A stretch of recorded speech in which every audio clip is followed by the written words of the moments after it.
Buenos días, buenas tardes, buenas noches, buenas madrugadas, buenos atardeceres, buenos amaneceres, buenas medias noches, sobre todo las medias noches con jamón, que son buenísimas. Muchas gracias por acompañarme donde quiera que estén y a la hora que quiera que estén, porque de pronto hay gente que me sorprende escuchándonos desde Ciudad Ho Chi Minh en Vietnam, o ahora que estoy viendo a alguien de Costa Rica por aquí, por cierto. Me está diciendo Amadeo Molinas que volvió el tema clásico de apertura. Pues espero que no, porque me lo vuelvo a tener. A ver, luego explico lo que es el tema de la apertura. Primero que nada, muchas gracias por acompañarme. Yo me llamo Mauricio José Schwartz y esto es El Rey va Desnudo en su versión advocación o avatar de los jueves, que se llama Revista Semanal, porque hacemos una revisión de esta semana, no solo de lo que pasó esta semana, sino de temas que se me ocurrió, de un bigote que se me pegó, que se me ocurrió revisar esta semana, pero muchas de ellas sí tienen que ver estrictamente con lo que ocurrió esta semana, y el objeto de esto y de todo lo que hacemos en este canal, que también incluye nuestros vídeos de a fondo los miércoles, que incluye algunas intervenciones así inesperadas cuando hay situaciones que merecen, creo, comentarios especiales, y que incluye, por supuesto, ahora música, nuestros comentarios de música que publicamos primero en Patreon para agradecerle mucho a quienes nos hacen el favor de apoyarnos a través de Patreon, nuestros mecenas del canal, y después ya publicamos también en YouTube para que todos puedan disfrutarlo. Yo insisto que compartir música es de lo mejor que uno puede hacer en la vida. Y entonces, ¿qué les digo? Que el objeto de esto siempre es pensar un poco y pensar un poco lo que en inglés se llama out of the box, o sea, pensar fuera de la caja, fuera de los límites habituales, pero no solo de los límites habituales del que les cuentan a ustedes. No, ellos no quieren que pienses esto. Ya, pero el que te lo dice tampoco quiere que lo pienses. Quiere que pienses como él. Y el objeto de esta serie es hacer que ustedes piensen. No que piensen lo mismo que yo, pero que piensen como yo por lo menos intento pensar continuamente alrededor de la realidad que me rodea, al respecto del mundo que me hace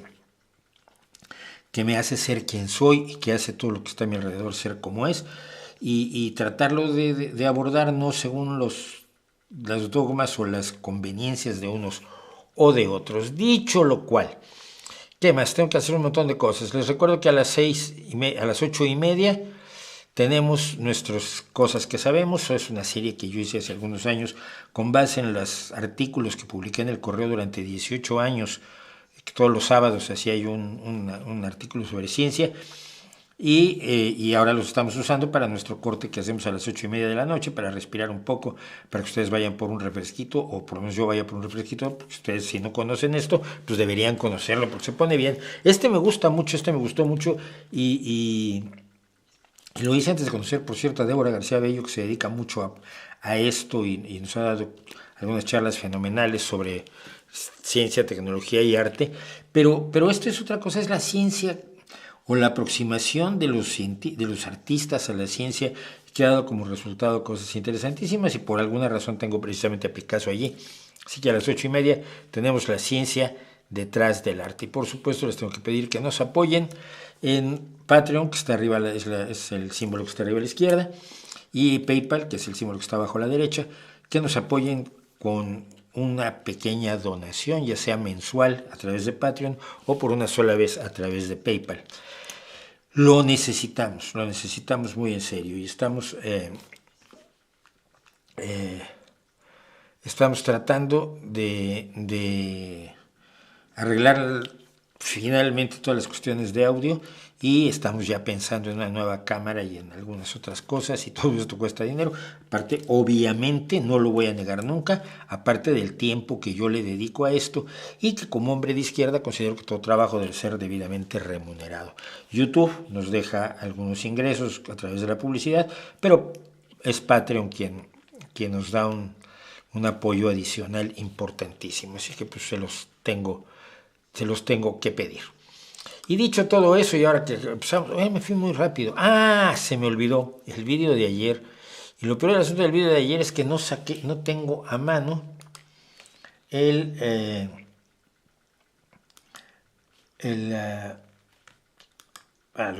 lo voy a sacar ahora, miren. Me van ustedes a perdonar que sea tan cutre la situación, pero Esto es lo que hicimos el día de ayer, una conversación con Javier Cabanilles que se llamó precisamente Las conspiraciones imaginarias, porque él es una persona que ha estudiado intensa y seriamente el tema de las conspiranoias, de las teorías de la conspiración falsas e imaginarias. Y entonces, pues ayer tuvimos una larga conversación con Javier Cabanillas, son casi 50 minutos, hablando de conspiraciones, hablando de la historia de las conspiraciones y hablando de lo que significan las conspiranoias. Miren, conspiraciones siempre hay. Las conspiranoias son las que primero no se puede demostrar que son falsas. Segundo, se supone que lo abarcan absolutamente todo. Es decir, pequeños grupos de personas que hacen una conspiración que puede, es capaz de hacer cosas brutales, enormes, como iniciar grandes guerras y cosas por el estilo. Y que no se puede demostrar que sean falsas y que no se puede demostrar tampoco que sean ciertas. Las conspiraciones, esto es algo que no comentábamos ayer, pero que vale la pena decir ahora. Las conspiraciones, mientras más grandes son, pues más rápido se descubren. Porque hay espías, porque hay chismosos, porque hay gente a la que le llegan al precio, porque hay gente que el día que se toma 3 cervezas empieza a contarle todos sus secretos a todo el mundo. Sabemos, por ejemplo, que uno de los conspiraciones, por así llamarle, secretas más tremendas de la historia de la humanidad fue el proyecto Manhattan para la construcción de la bomba atómica en los Estados Unidos entre 1940, a partir de 1944, me parece, 43. Y todo lo que hacían en el proyecto Manhattan, que estaban en una ciudad que les construyeron especialmente en el desierto de Nevada, salía, llegaba a la Unión Soviética a través de 2 grupos de espías, unos por fuera, que eran los Rosenberg, y otro por dentro, que era Klaus Fuchs. Entonces, cuando hay una conspiración siempre hay alguien que canta, o lo pesca la policía y por no entrar a la cárcel o porque le da una pena más liviana, canta la Traviata, el Anillo de los Nibelungos, y canta todo. Entonces, las conspiraciones reales al final sabemos cómo fueron. Podemos descubrirlas, desentrañarlas y ver cuál era su verdadero alcance. Las conspiranoias no. Las conspiranoias tienen vida propia y solo se basan en indicios. Y hoy, por ejemplo, vamos a hablar de algo que también se basa en indicios y que, sin embargo, es absolutamente insostenible, que es la sábana de Turín. Entonces, bueno, pues eso fue de lo que hablamos el día de ayer con nuestro querido amigo Javier Cabanilles, que ya en septiembre saca nuevo libro sobre satanismo. Esto fue pues lo que hicimos y ahora sí vamos a hacer cosas del chat que luego se me queda. Dice Sergio Márquez, ¿algún comentario sobre los boleros y la música de trío, los panchos, los diamantes, etcétera, los calaveras? Saludos, me encanta tu trabajo, muchas gracias. Mira, fue una música que a mí me gustó mucho, pero siento que a estas alturas del partido es una música que está encerrada en el tiempo. No hay nada original, nada nuevo en los últimos años y los temas se empiezan a ser viejos y ¿por qué? Porque se refiere mucho a relaciones humanas y principalmente a relaciones románticas, a relaciones hombre-mujer. Y las relaciones hombre-mujer han cambiado enormemente, ¿no? Entonces lo que se decía, la idealización, hiperidealización de la mujer en el bolero, pues no tiene un referente actual que puedas utilizar como para justificarla, ¿no? Incluso las canciones de odio, uno de los mejores boleros de odio, de rechazo, es Una lámpara sin luz, Eres un reloj sin manecillas. Me acuerdo que más decía, una Biblia sin Jesús, oro que engañaste a la que adoro, se la llevaron por dinero a ella, esa que sus besos lloro, una lámpara sin luz. A mí me gustaba mucho, pero lo entiendo como un anacronismo, como la música de estudiantina. Yo estuve en una estudiantina. De hecho, acaba de estar de visita aquí un amigo mío en esta ciudad, un amigo mío al que no veía yo hace 50 años, que era el acordeonista de la estudiantina. Imagínese usted, nos volvemos a encontrar después de 50 años y resulta que somos los mismos, lo cual no deja de ser curioso. Entonces, yo toqué boleros y yo cantaba boleros y y entiendo el mundo que rodea a la idea del bolero, ¿no? Pero lo siento como un throwback a un pasado que ya no es. Con muy pocas, quizás hay algunas excepciones que no pienso ahorita en ninguna. Por supuesto hay tríos maravillosos, digo los Calaveras que los tenían fuera, pero los Calaveras también hacían música ranchera o folclórica. Los primeros acompañantes de Jorge Negrete en las películas estas de la mal llamada Edad de Oro del cine mexicano, pues eran los Calaveras. Luego ya fue Fernando de Fuentes el que inventó el mariachi. Es decir, tomó el conjunto de arpa grande de la costa de Michoacán y le añadió otros violines, aparte del violín que lleva el conjunto de arpa grande. El arpa grande la convirtieron en guitarrón y le pusieron trompetas para que fuera más espectacular lo que se veía en pantalla en las películas de Jorge Negrete y luego de Pedro Infante. Entonces, yo creo que así como antiguayas, como música del pasado, el bolero tiene su lugar, pero nada más, ¿no? Y me da tristeza porque yo realmente me gustaban los boleros y yo era de pasarme las noches por ahí en lugares non sanctos, lugares nada recomendables de la Ciudad de México, donde siempre había un trío que te sacudía a los boleros los boleros de rigor, noches de aquellas que, como decíamos mi amigo y yo el otro día, que estábamos viendo pasar la vida por aquí, decíamos, yo no sé cómo no estamos muertos. Probablemente debíamos haber estado muertos. Bueno, pues es eso. Buenos días, Mauricio. ¿Qué opinas de los libros del Marqués de Sade? Fíjate, a mí nunca me entusiasmó. Entiendo que era un rebelde en su concepción de la liberación sexual del libertinaje, que se llamaba en aquel momento, que le dio pie a que todos los curas de este mundo te digan que está bien la libertad, pero no el libertinaje, y no saben explicar qué es lo que están tratando de decir realmente. Pero yo leí solamente dos obras de Marqués de Sade, Justine y Juliette, curiosamente, que creo que las dos son hermanas. Una es muy virtuosa y le va de la patada y se ve envuelta en unos escándalos sexuales horrorosos y en unas relaciones sexuales absolutamente estrambóticas y exageradas. Era muy esperpéntico en sus maquinaciones sexuales, Sade, aparte de que él en sí era una persona que tenía unos gustos sexuales un tanto cuestionables, sobre todo porque ejercía la violencia en contra de las mujeres y fue varias veces acusado de violación y de secuestros y cuestiones por el estilo. Entonces, creo que juega un papel importante en el tema de la liberación del sexo y la apertura a la realidad de la sexualidad que tenemos que tener todos para que no sea otra vez uno de esos espacios oscuros que tenía mi familia, que eran tremendos, ¿no? No podías hablar de que alguien estaba embarazada porque una de mis tías empezó a santiguarse y cosas así. Pero no le hallo demasiado valor. Sin embargo, fíjate, curiosamente, tengo por ahí una foto mía en la celda del Marqués de Sade, en el Chateau, este pequeño castillo que está ahí, Dios mío, ¿cómo se llama? Châtelet.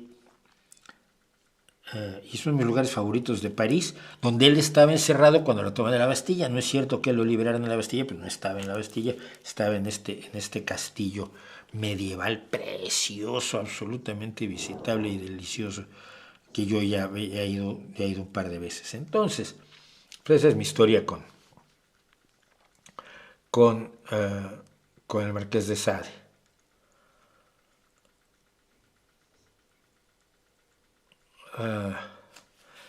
¿Qué opina de las relaciones de parejas de edades extremadamente distintas, como una mujer de 18 años de edad con un hombre de 40 o 50, o viceversa, ¿no?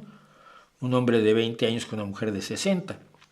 ¿Esa relación es correcta? Pues no lo sé, porque no es el único factor que interviene en una relación. Mira, El problema de las relaciones con gran disparidad de edades se da si hay una gran disparidad de otras cosas.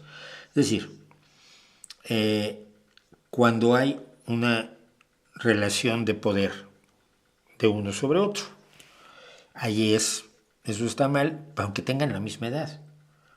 El jefe y la secretaria, a menos que estén muy claras las cosas, hay un hecho real que hay una asimetría de poder y por lo tanto él tiene una relación hacia ella distinta de la de ella hacia él.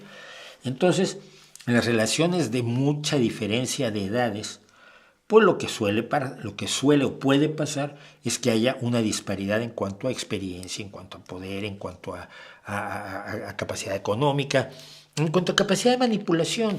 Con los años aprendes más o menos a jugar con la gente, sabes qué decir para quedar bien.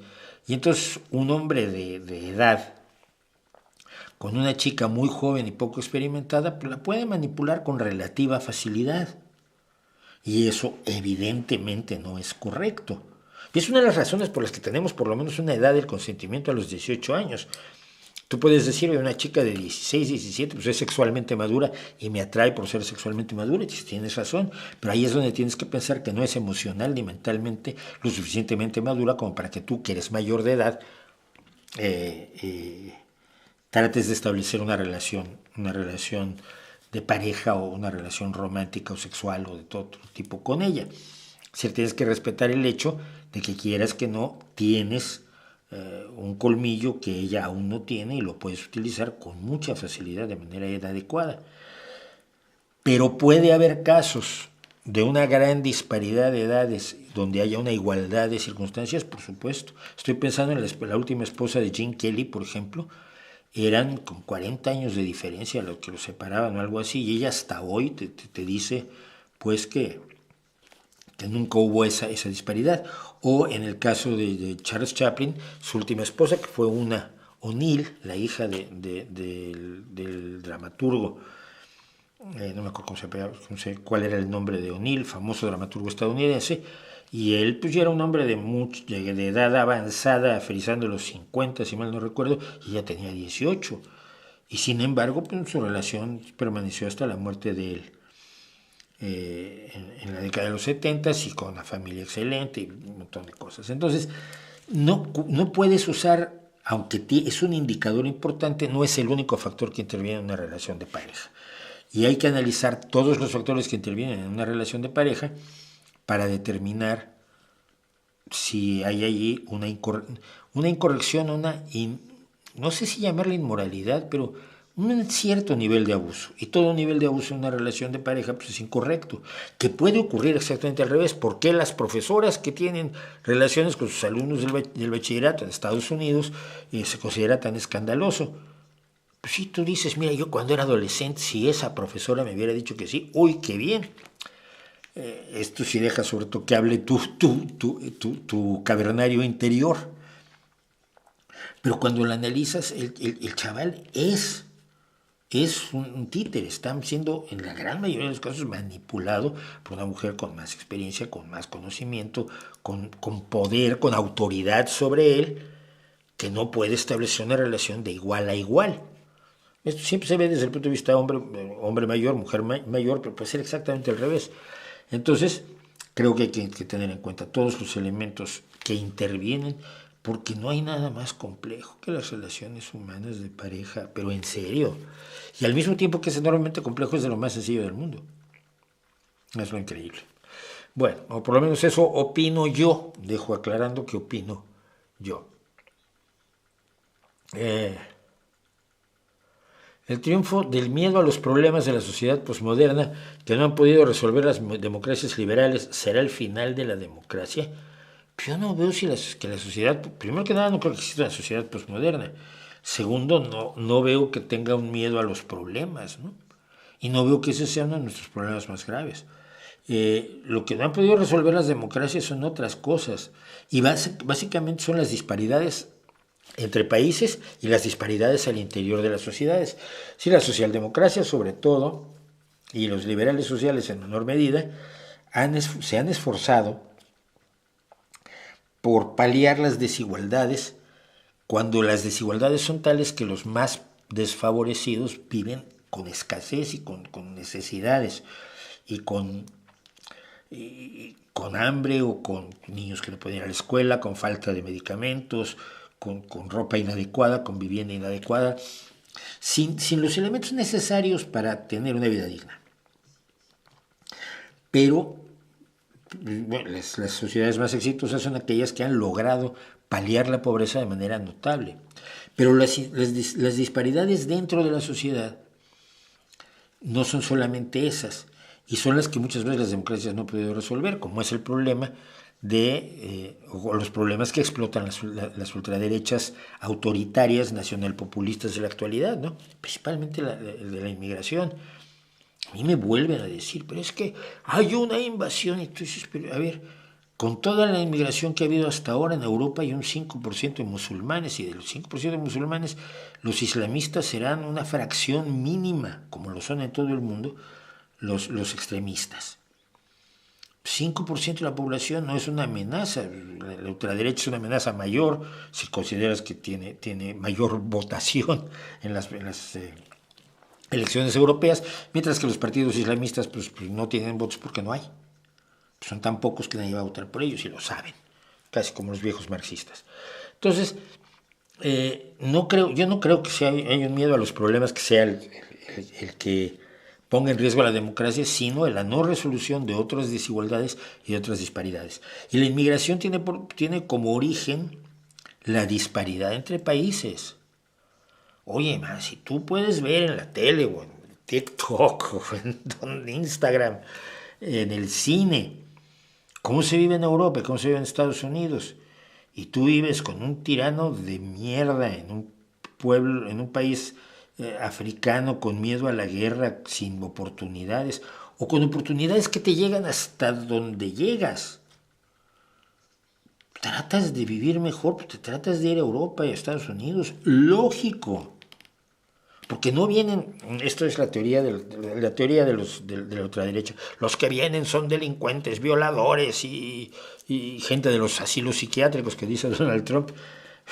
Mira, nos mandan gente de los psiquiátricos, te mandan, la gente que cruza la frontera con Estados Unidos no la manda a nadie. La manda el miedo a la violencia, la manda el hambre, la manda la necesidad y la manda el anhelo de una vida mejor. Consideran que tienen el mismo derecho a una vida mejor que tienes tú. Pero yo he conocido gente, conocí un chico que vendía por aquí, andaba vendiendo bolsos y ropa y pulseras y de todo lo que vienen cargados los chicos generalmente africanos, subsaharianos, y este era arquitecto. Se había graduado en primer lugar en su curso. Luego no tenía trabajo de arquitecto en su país. Y entonces se vino a España a vender cosas, ¿no? Porque con lo poco que sacaba vendiendo cositas aquí, le podía mandar a su mamá el dinero necesario para ir construyendo su casa, porque él ya había diseñado la casa, porque tampoco tenía recursos ni forma de obtenerlos en su país de origen. No me acuerdo si él era nigeriano, creo que sí. Y conozco a muchos. Y entonces, esa disparidad entre países es necesario resolverla, porque si no el flujo de inmigrantes no va a parar. Por otro lado, el flujo de inmigrantes es necesario porque necesitamos pagar las pensiones y los trabajos a los que acceden los inmigrantes, pues generalmente no son trabajos que quiera la gente ya acomodada en Europa o en Estados Unidos. Esto hay que decirlo, ¿eh?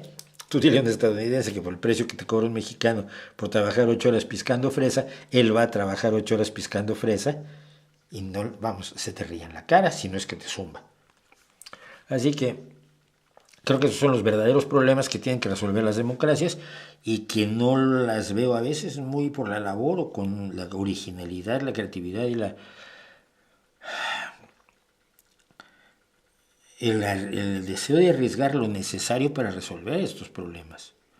Ahora está el presidente de España, Pedro Sánchez, está hablando en países africanos, en 3 países africanos ha estado, ofreciendo apoyo, industrias, educación, desarrollo económico en esos países, lo cual va a significar que la gente a la que le des la oportunidad de desarrollo económico en su país, pues no va a venir jugándose la vida en una lanchita de un cayuco, una patera que se llaman, en manos, pagándole un dineral a las mafias, dinero que además luego les piden prestado con usureros que a su familia la tienen casi como rehén.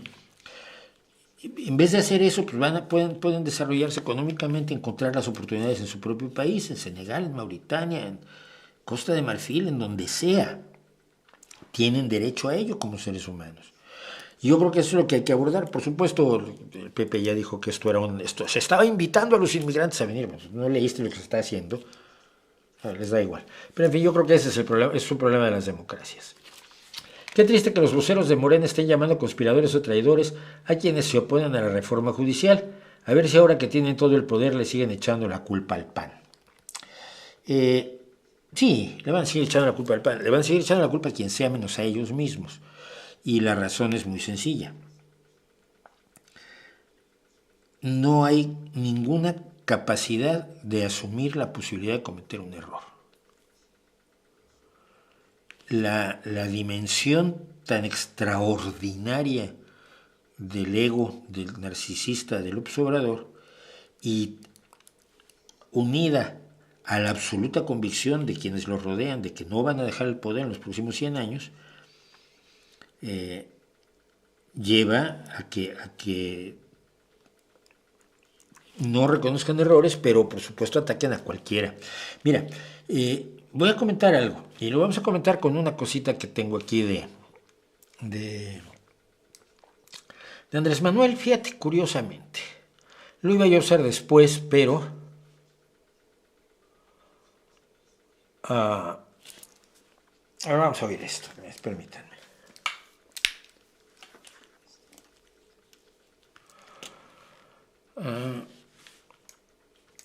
Perdón que tengo doble sonido y eso es muy molesto.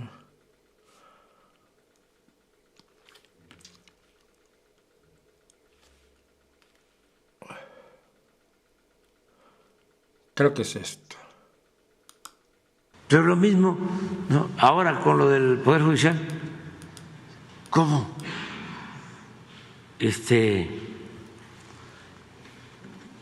Cualquiera va a ser juez, cualquiera va a ser magistrado, cualquiera va a ser ministro.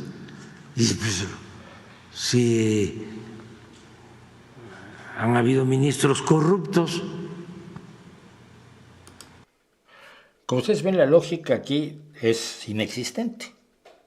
Es decir, se puede permitir que cualquiera sin las cualificaciones necesarias sea juez porque ha habido jueces corruptos. Imagínese usted que hay médicos corruptos y entonces hay que permitir que cualquiera sea médico o opere, ¿no? Es una lógica que solo ocurre dentro de la cabeza de este hombre. Pues lo único que se necesita como requisito es que sean abogados y que sean electos por el pueblo para que actúen con rectitud. Otra vez la lógica es tremenda. A ver, ser abogado no es lo mismo que ser juez. Y por eso en todos los países hay una serie de requisitos y de escalafón que se va siguiendo para poder tener derecho a ser juez. Pero si te elige el pueblo y eres abogado, ¿cómo es eso garantía de que ya no seas corrupto? ¿Cómo es eso? ¿El voto popular te convierte en persona decente? Pues mira, si nos atenemos a los pillos que hemos tenido en el PRI, en el PAN, en Morena, pues no. El que te elige el pueblo no te da ninguna certeza de ser honesto. Tampoco es tan complicado, tan complejo el derecho. Esto es del mismo señor que dijo que sacar petróleo no tenía ninguna ciencia, que pues, se hacía un agujero y se metía un popote y salía, ¿no? Sí tiene mucha complejidad el derecho, sobre todo porque el derecho se tiene que interpretar y la función de los jueces es interpretar y aplicar las leyes. Pero yo no sé si los críticos tengan razón, yo no soy abogado, pero veo que hay gente que sabe mucho y tiene críticas, al parecer, bastante bien estructuradas ante los problemas que da. Por ejemplo, elegir jueces en un sistema judicial donde no se usa el sistema de jurados. Porque verás, se dice mucho que en Estados Unidos, efectivamente, en muchos estados, se elige a los jueces locales y estatales. O aparte de los jueces locales y estatales, o se les revalida mediante el voto popular, analizando lo que han hecho como jueces. Correcto, ¿no? Me parece muy bien. Pero en México el juez, o sea, lo que hacen los jueces en Estados Unidos es sentenciar, pero la condena la da el jurado. Y en México el juez condena y sentencia. Por lo tanto, necesitas que sea alguien que conozca perfectamente el derecho y la jurisprudencia para saber cómo fallar debidamente, porque no hay un jurado popular que en Estados Unidos es el que decide. Otra cosa es que los jueces que se nombran por votación en Estados Unidos, todo esto es lo que no cuentan con la historia de, es que en Estados Unidos los votan y entonces los vamos a copiar. Es que se votan a los jueces estatales, no a los jueces federales. Estados Unidos tiene un doble sistema de leyes. Tiene tribunales estatales y locales que interpretan las leyes internas de ese estado. Y tiene tribunales federales que interpretan las leyes federales que se aplican a todos los estados, porque Estados Unidos es una federación de estados, libres y soberanos. Todo eso no te lo explican, simplemente se van al, pues mira, vamos a votarlo todos y entonces todo está muy bien y con eso se va a resolver la corrupción, porque finalmente no es tan difícil ser juez. Yo lo hallo tremendamente grave, pero lo más verdaderamente grave es esto. Hay muchos trabajadores del Poder Judicial que tienen miedo cómo les vaya a ir con esta reforma. Nadie les está haciendo caso. Se les está llamando corruptos, conservadores, fifís, toda la retahíla de siempre, ¿no? No se atiende a sus reclamos y preguntas que están haciendo los trabajadores del Poder Judicial de qué va a pasar con ellos después de que se elijan los jueces.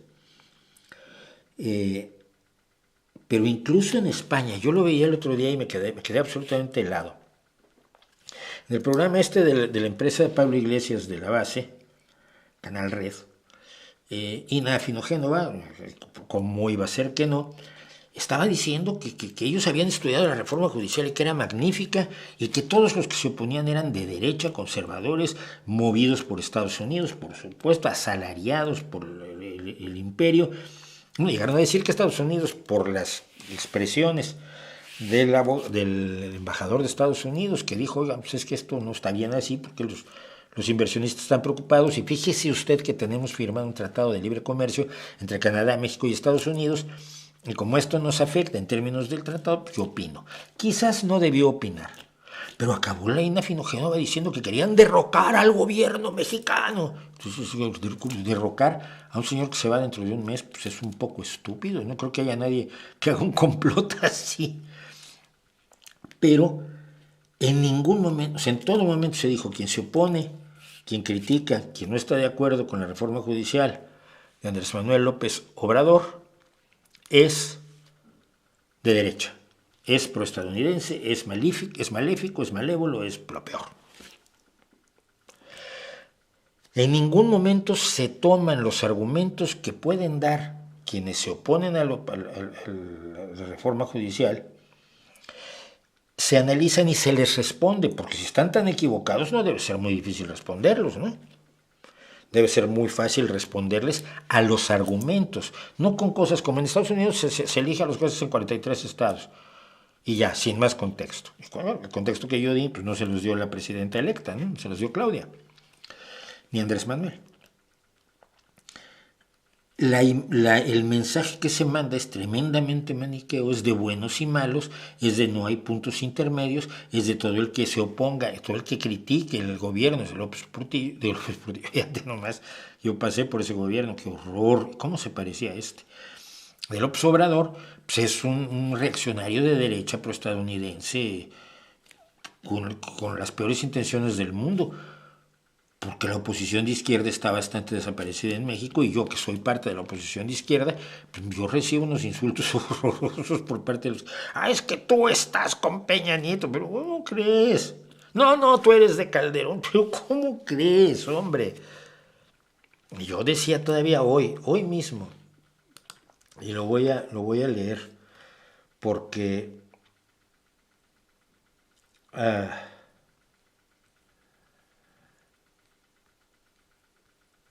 salió la noticia de que el Tribunal Electoral ratifica la mayoría calificada para Morena y sus aliados, lo cual quiere decir que efectivamente a lo largo del próximo mes de septiembre, de todo el mes de septiembre, se van a hacer un montón de reformas constitucionales que pueden ser lesivas para la democracia mexicana.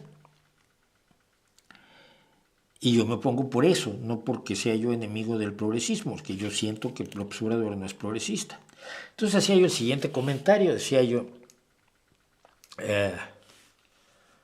a pasarlo para acá para verlo mejor.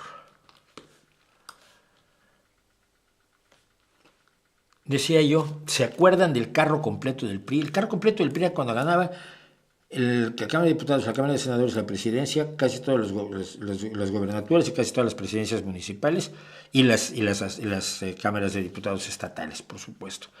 Eso era el carro completo y así le llamaban y se reían muchísimo los miserables.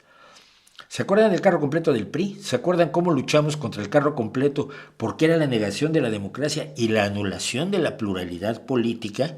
Porque finalmente todos los que no votábamos por el PRI quedábamos sin representación parlamentaria y sin posibilidad de influir en las leyes de este país, o de ese país donde yo viví tantos años y al que sigo perteneciendo, les guste o no. ¿Se acuerdan de cómo el PRI se reía de nosotros y ni nos veía ni nos oía, que dijo Salinas? ¿Se acuerdan de todos esos años buscando pluralidad e instituciones autónomas que permitieran que la democracia floreciera en México? ¿Se acuerdan de la prepotencia y arrogancia del PRI? ¿Se acuerdan de que el PRI decía que era de izquierda mientras enriquecía a sus militantes y permitía la corrupción de los cercanos, amigos y parientes? Pues todo eso ha vuelto. Ha vuelto triunfante, ha vuelto jubiloso, ha vuelto decisivo, ha vuelto a apoderarse de México. 40 años de lucha por la democracia de muchas personas tirados a la basura. Y muchas de las personas que en esos 40 años lucharon por una democracia plural, representativa y civil y cívica en México, están hoy destruyéndola y aplaudiéndole a quienes la destruyen.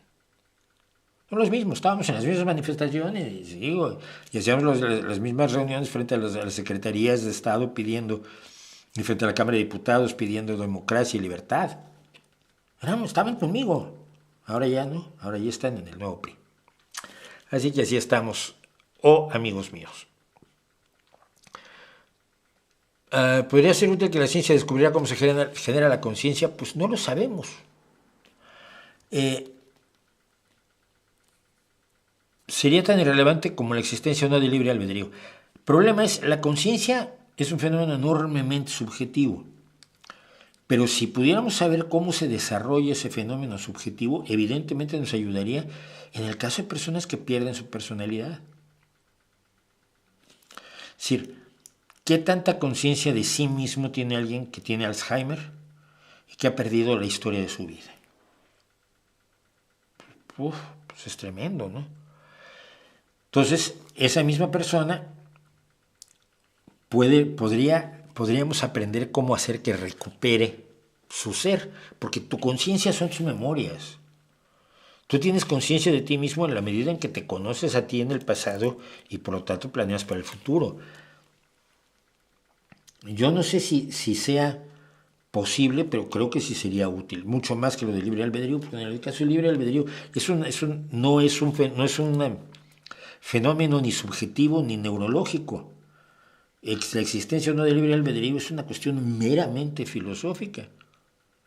Es decir, no tiene solución como todos los rollos filosóficos. Tienes gente que dice que sí hay, tienes gente que dice que no hay. Mi posición siempre ha sido, yo no lo sé, pero todos vamos a seguir actuando como si lo tuviéramos, así que dejen. Incluso los que dicen que no existe el libre albedrío, luego van y actúan como si lo tuvieran. Y ven la carta antes de pedir, de cenar. ¿Le parece bien que muchas farmacias anuncien y vendan productos homeopáticos? Creo que hacerlo otorga a tales productos una apariencia de legitimidad que francamente no merecen. Sí, es una absoluta tragedia. Y es un error gravísimo que en España, por ejemplo, hemos luchado contra ello abiertamente. Hemos hecho solicitudes a las autoridades de que no es razonable que en un establecimiento farmacéutico se venda una patraña. Algo que está demostrado que es una patraña, no está en discusión, eso ya pasó antes. La homeopatía no sirve para nada, no tiene bases en la realidad, no tiene efectos en la realidad, tiene parte de una teoría absolutamente caprichosa y cuando se ha sometido a prueba pues no sirve para nada, más que para sacarle dinero a la gente.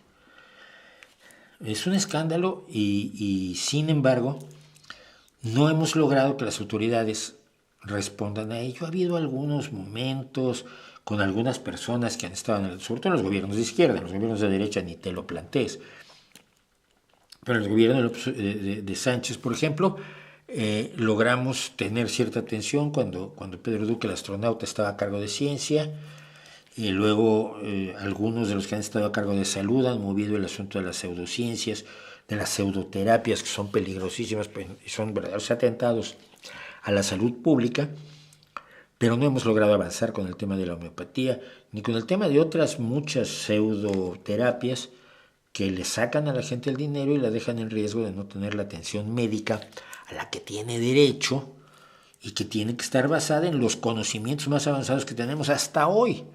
Mañana tendremos otros nuevos y tendremos que usarlos, pero los que tenemos hoy, los más avanzados de hoy, son los que deberían estarse utilizando para atender las afecciones que sufre la población. Entonces, no me parece bien. Y algunas veces lo he dicho en las propias farmacias, ¿no? Oye, ¿y eso que venden allí no les da vergüenza? Te miran como que el Oscillococcinum se basa en una bacteria que no existe, que es el Oscillococcinum precisamente, el Oscillococcium. Y es una bacteria que no existe, que se supone que sacan del hígado de un pato y que no sirve para nada y que no se ha demostrado que sirva para nada, pero además no tiene principio activo. O sea, los patos los matan para nada, porque no queda una sola molécula de pato en la tubo de pócima mágica que te venden. Y la gente en las farmacias que sí, no es que nosotros no sabemos de eso. Ese es el problema, que se le sigue dando legitimidad y en la escuela no enseñamos la diferencia entre una terapia y una pseudoterapia, entre lo que es saber y lo que es creer. Yo alguna vez compré una caja de Sedatif. Sedatif es una cosa también que te venden de homeopatía aquí en España, que se supone que es dos de estas es como un Valium, te tranquiliza y te ayuda a dormir. Entonces fue cuando hicimos el famoso suicidio homeopático, donde cada uno de nosotros nos metimos una caja de eso, que es básicamente azúcar, o sea, los diabéticos fueron los que peor lo pasaron. Pero nos comimos todas las píldoras. Y todavía la gente de los periódicos que estuvo con nosotros, en el lugar donde hicimos el suicidio homeopático, y 30 de nosotros nos metimos una caja de pastillas cada uno de nosotros para demostrar que no tenía ningún efecto, que no lo tiene. Yo me acuerdo todavía que una reportera me llamó como una hora después de que se fueron ya ellos. Nosotros hicimos nuestro suicidio homeopático, luego nos tomamos un refresco, unas cervezas y estuvimos ahí conversando. Y se fueron los reporteros y como a la hora me llama oye, ¿están bien todos? Por Dios, no entendiste nada.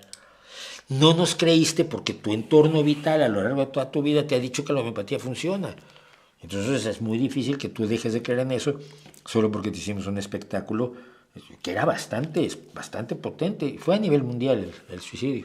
Así que no debería venderse productos homeopáticos en ningún lugar a menos que diga: este producto no tiene propiedades terapéuticas. Solo puede funcionar como placebo y no siempre. Cosa que no creo que quieran hacer los que viven de esto.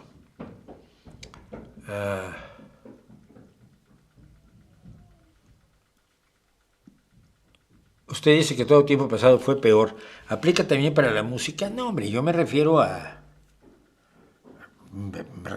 la calidad de vida de los seres humanos, a nuestros conocimientos, a nuestro acceso a la música, al arte, a todo que antes no existía. Pero no creo que se aplique también a la música. Se aplica, es transitivo. Se aplica también a la música. Pero no creo. La música evoluciona constantemente y hoy se hace música maravillosa y hace 20 años, y hace 100 años, y hace 300 años se hacía música maravillosa, cada una en su época. No creo que sea posible decir que lo que se hace hoy sea mejor que Bach o mejor que, no sé, Tchaikovsky, que es muy posterior. No creo que no se puede hablar de mejor o peor en términos de arte. Siempre ha habido música y arte basura.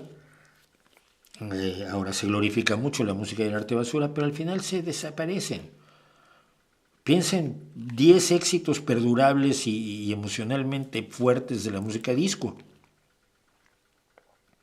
Si te acuerdas de Will Survive ya es como mucho, ¿no? Pero su legado fue inexistente porque era música basura.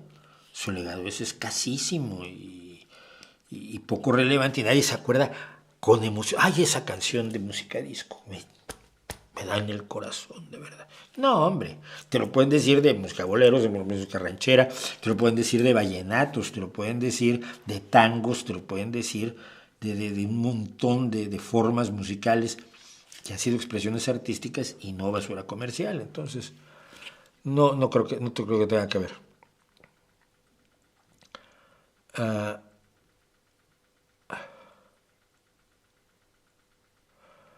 Bueno, lo que hagan los ricos en México me da exactamente igual. ¿Algún comentario sobre los boleros? No, sí, ya hablamos de esto.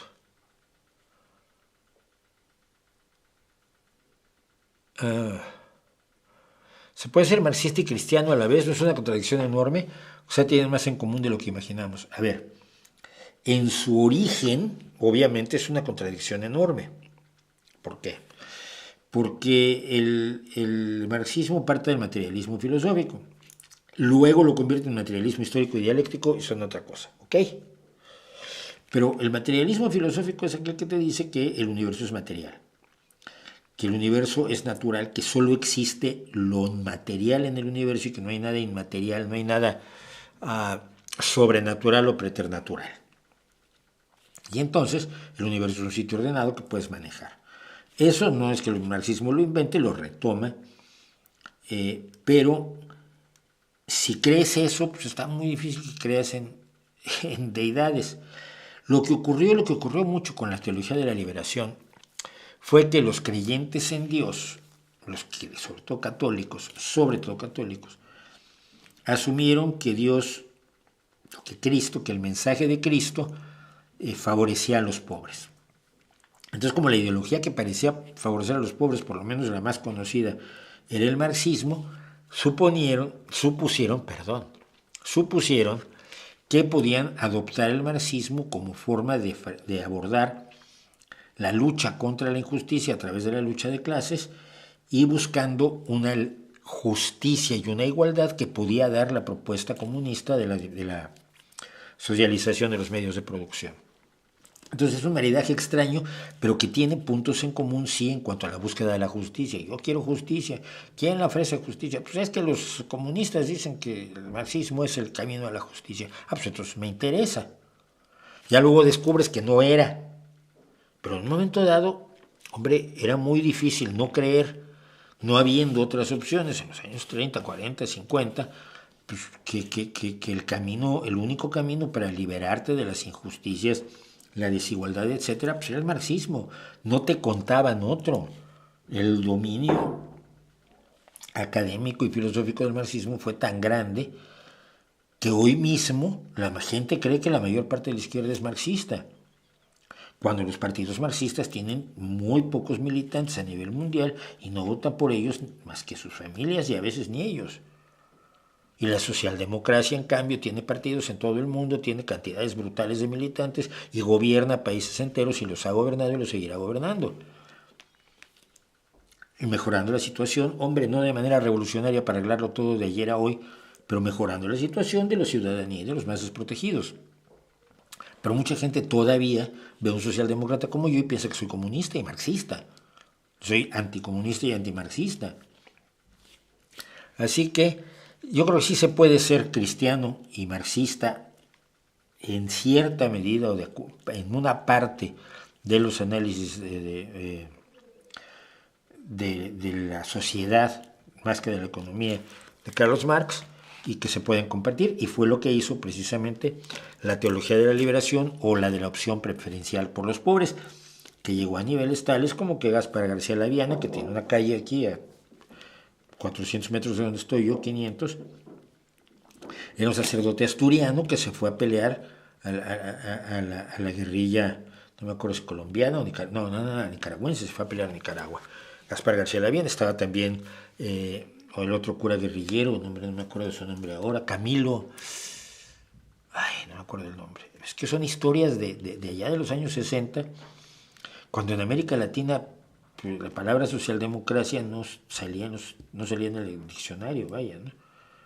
Camilo Torres Restrepo, cura colombiano que se fue a la guerrilla en Colombia, por supuesto mucho antes que la guerrilla en Colombia se volviera una narcoguerrilla, pero es otra cosa.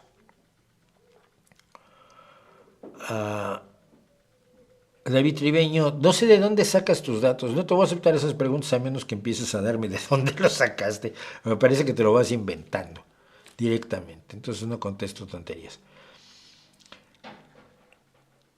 Emplear el lema de despedida de tu revista semanal, ahí les dejo mi reputación para que la hagan pedazos, es un homenaje al gran locutor mexicano Humberto G. Tamayo. Sí, lo he contado, lo conté desde el principio.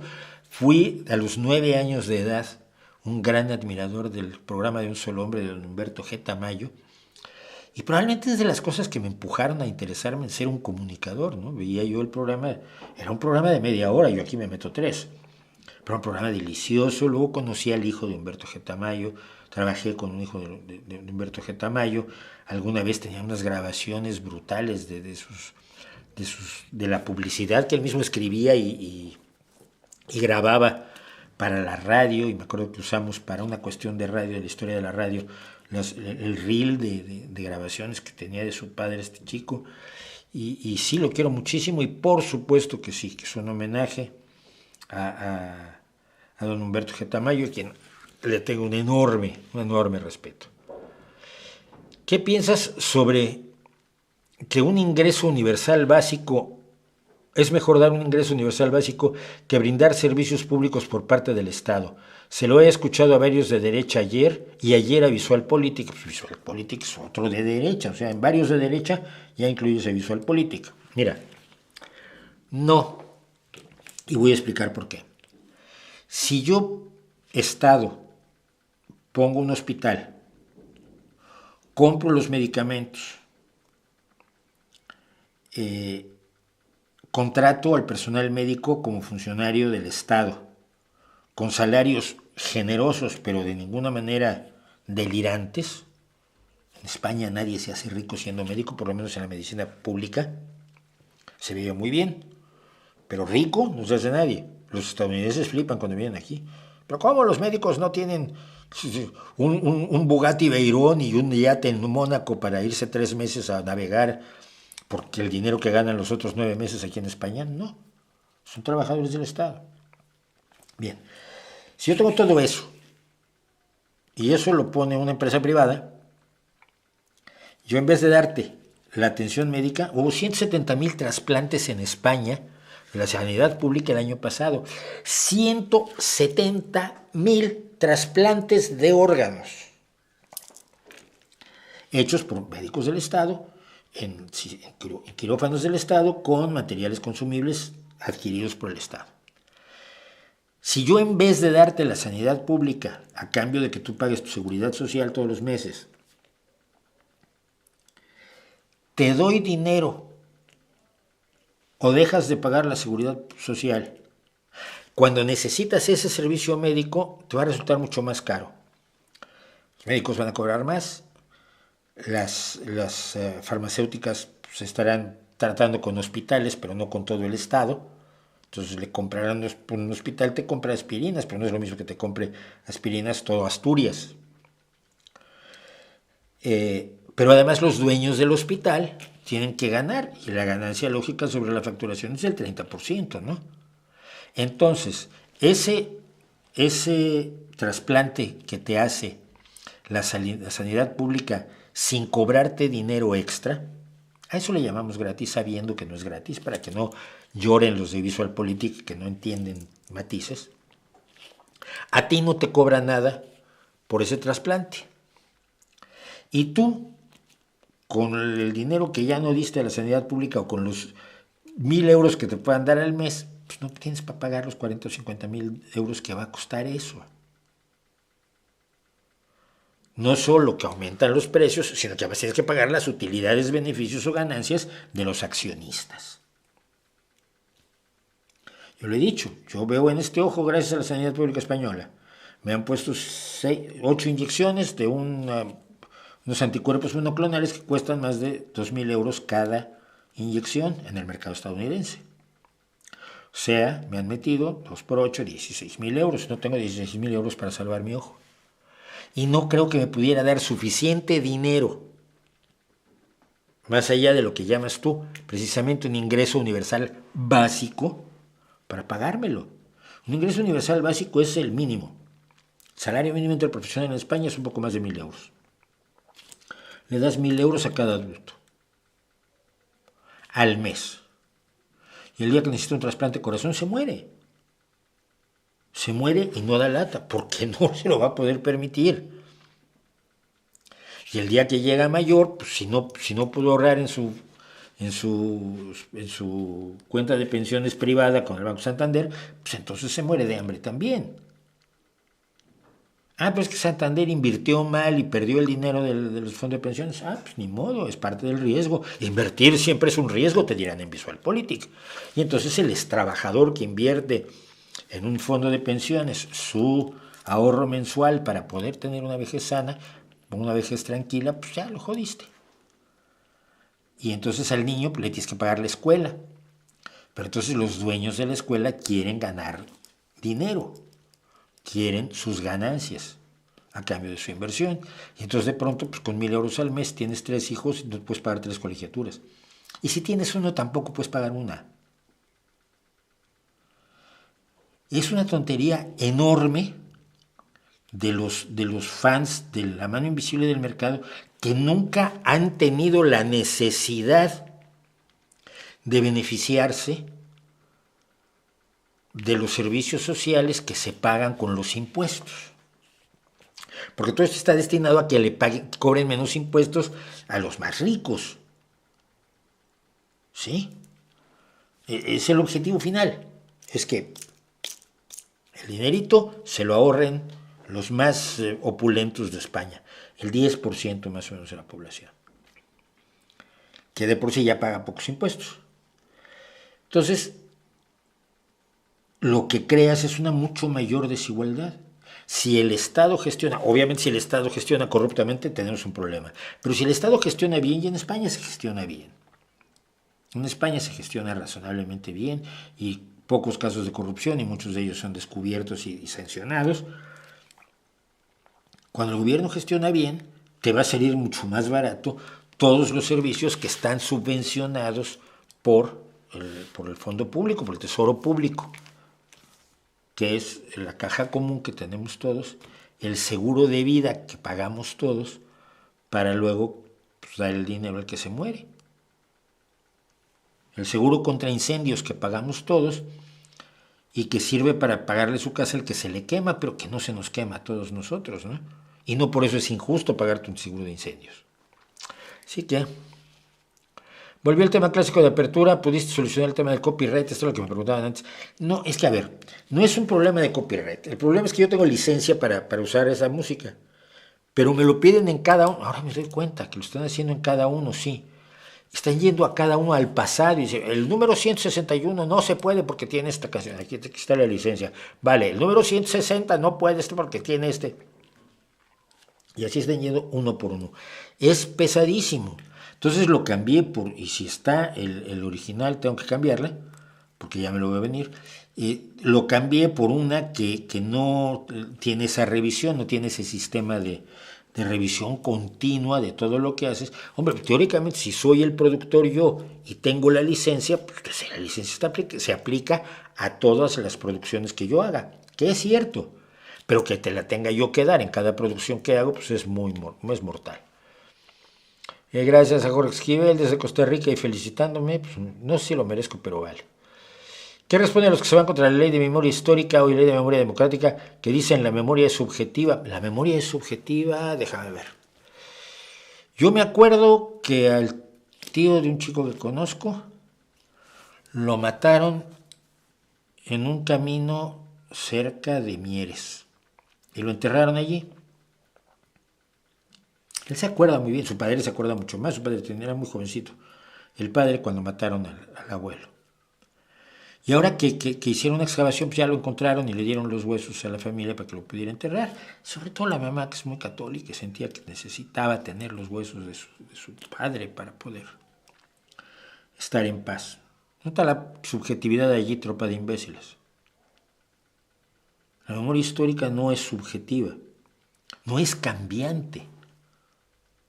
Tú puedes no acordarte que cenaste hace 2 semanas, pero los muertos que asesinó la dictadura están allí, a la vera de los caminos, en las tapias de los cementerios, o en lugares que ni sabemos todavía dónde están, porque mataban con toda tranquilidad y mataban no solo durante la guerra, cuidado. En la guerra todo el mundo cometió atrocidades, te gritarán los fachas. Y dirás, sí, evidentemente se cometieron atrocidades y se rechazan todas. Pero después de que terminó la guerra en 1939, las atrocidades siguieron hasta 1975, que es un ratito, ¿no? La persecución siguió, hacerle la vida imposible a la gente siguió, las muertes siguieron, sobre todo los primeros años. Y eso no es subjetivo, son hechos históricos, y recordarlos y subsanar lo poco que puedas, el dolor de aquellos que no tuvieron reparación y que no tienen ni los huesos de sus muertos para llorar. Pues hombre, tampoco creo que sea como para echarse a llorar, ¿no? Eso es la ley de memoria histórica y la ley de memoria democrática.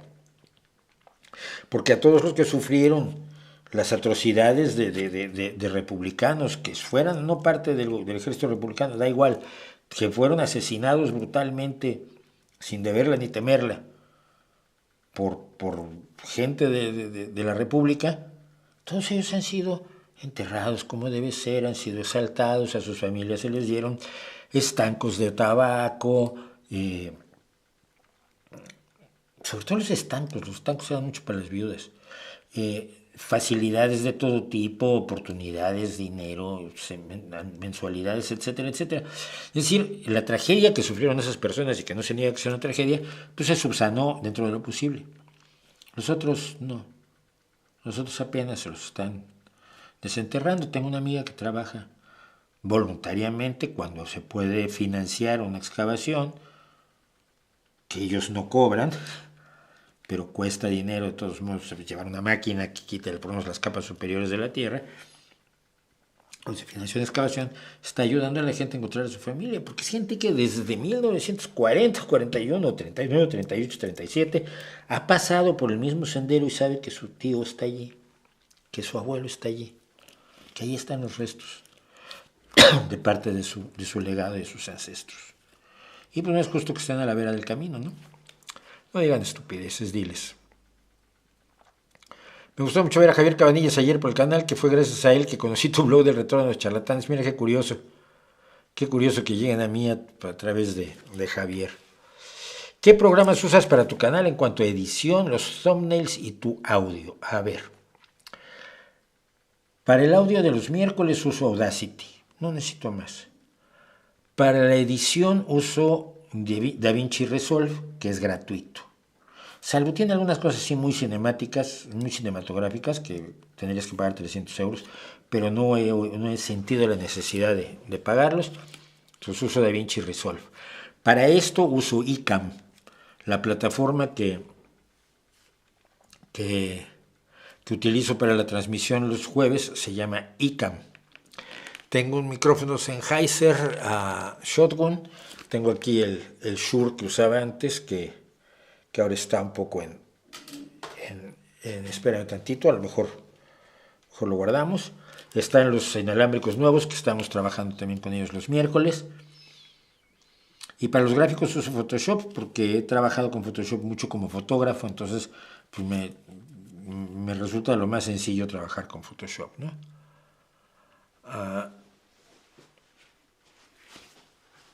Pues eso es básicamente la información, no uso más. Tengo una cámara Canon, creo que es una R50. Y ya, eso es la totalidad del equipo y software que uso.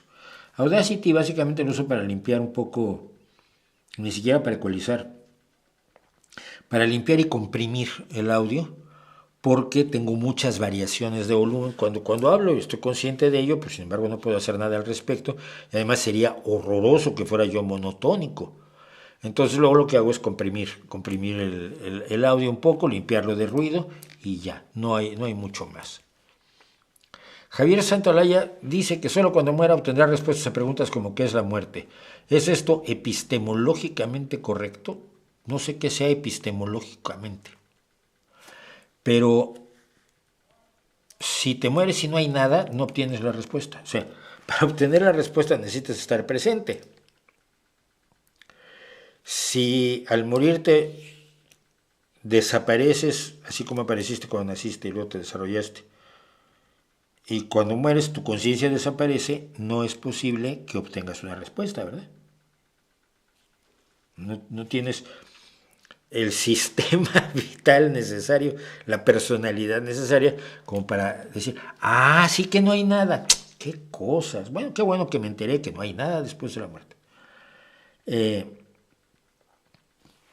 No creo que sea correcto desde ningún punto de vista razonable. Si hay otra vida, sí obtendrás una respuesta. Pero probablemente no sea la respuesta que quieres. Por ejemplo, si la otra vida es la otra, si el dios real es Odín y vas al Valhalla, pues no vas a tener la misma respuesta que si vas al Mictlantecutli, sí, no, al Mictlán, perdón, Mictlantecutli es el señor del Mictlán, Tecutli. Y Mictlán, si vas al Mictlán, que es el infierno de los aztecas o el submundo de los aztecas, pues será distinto. Mientras que si vas al submundo de los egipcios, te encontrarás no me acuerdo cuál de los dioses, pesando tu corazón contra una pluma. Y así sucesivamente. Y en todos esos casos, si eras católico, estás perdido. Vas al infierno. Buenas tardes, Mauricio. ¿Qué opina de la Red Pill y el MGT? ¿Qué es MGTOW? No tengo idea qué sea eso. Lo siento. ¿Te consideras materialista? Sí, lo he dicho en muchas ocasiones. Por supuesto me considero materialista. No creo que haya nada preternatural ni sobrenatural. No es que crea. No hay evidencias en el mundo de que exista algo sobrenatural o preternatural. Algo que se salga de las leyes del universo. Conforme hemos ido descubriendo las leyes del universo, hemos ido descubriendo que todo lo que conocemos funciona de acuerdo a esas leyes y que esas leyes están además profundamente imbricadas unas con otras, y las leyes de la física te dan como resultado los acontecimientos de la química, te dan como resultado los acontecimientos de la biología. Nos falta entender cómo funciona nuestra mente, pero vamos por buen camino, creo yo. Ayer precisamente habían unos finlandeses, y lo traigo la semana que viene. Unos finlandeses hicieron descubrimientos interesantísimos sobre la sede del amor dentro de esta caja de hueso que tenemos, que es donde estamos nosotros, donde estamos realmente nosotros. Algún día habrá un Ibai del escepticismo. Si te refieres a Ibai Llanos, ojalá yo sería fan de que alguien lo hiciera. Bueno, vamos a hablar de algo que me llamó mucho la atención que ocurrió, es la falacia natural. Eh, la falacia natural es esta idea que tiene mucha gente, desafortunadamente, eh, en el sentido de que si es natural, pues es bueno. Esto lo recuerdo claramente que me lo dijo el expresidente, el expresidente de Greenpeace España, cuando cometió el error de darme una entrevista larga, estuvimos hablando como una hora.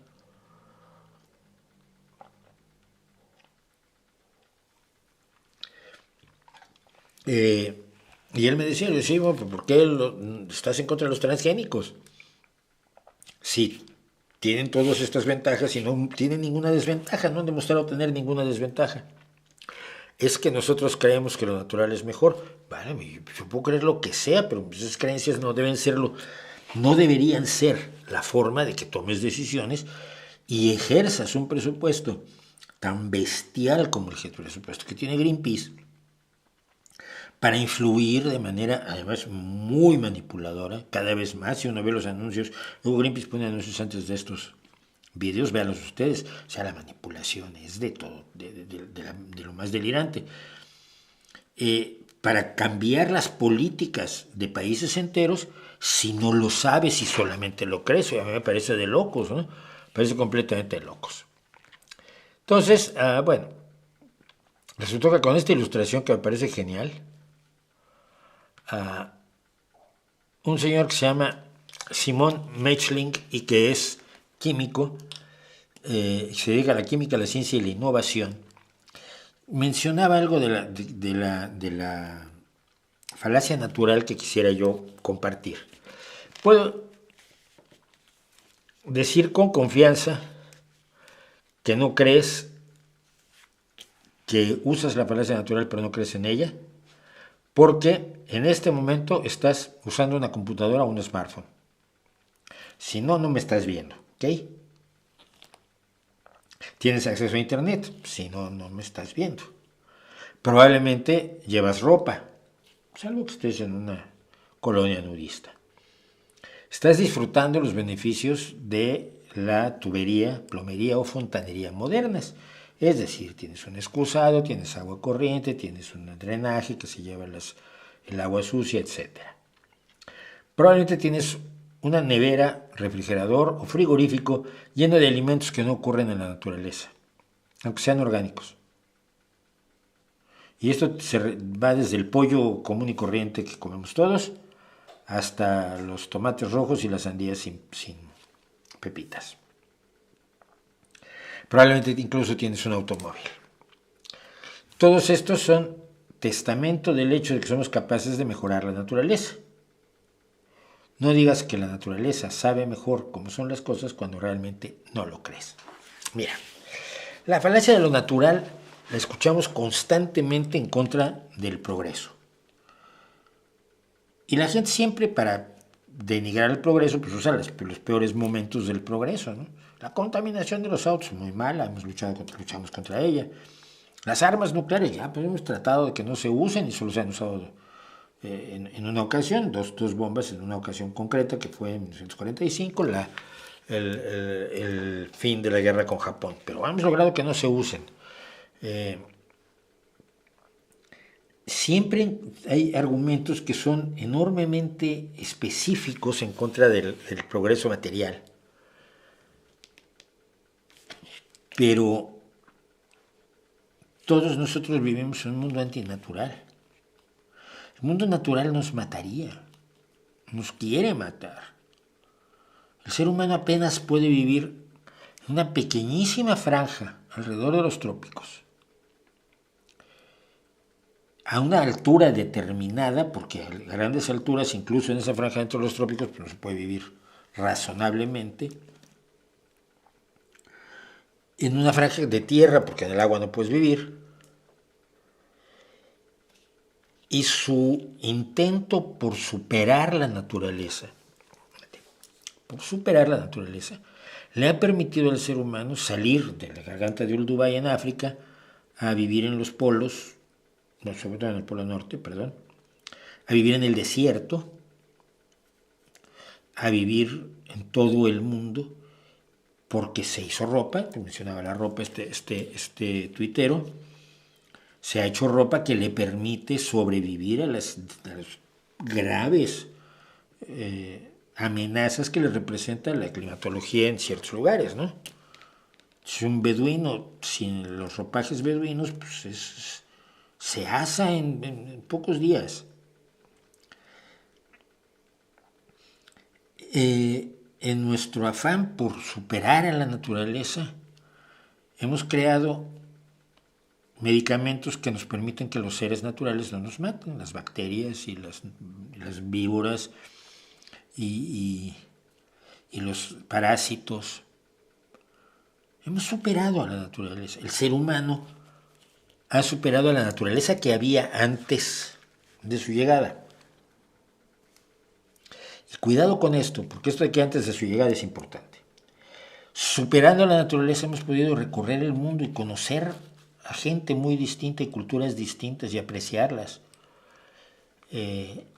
Hemos podido alimentar a grandes grupos de gente que en el pasado vivían en el hambre. Europa vivía en el hambre. Hoy en África hay menos hambre de la que había en Europa en el medievo.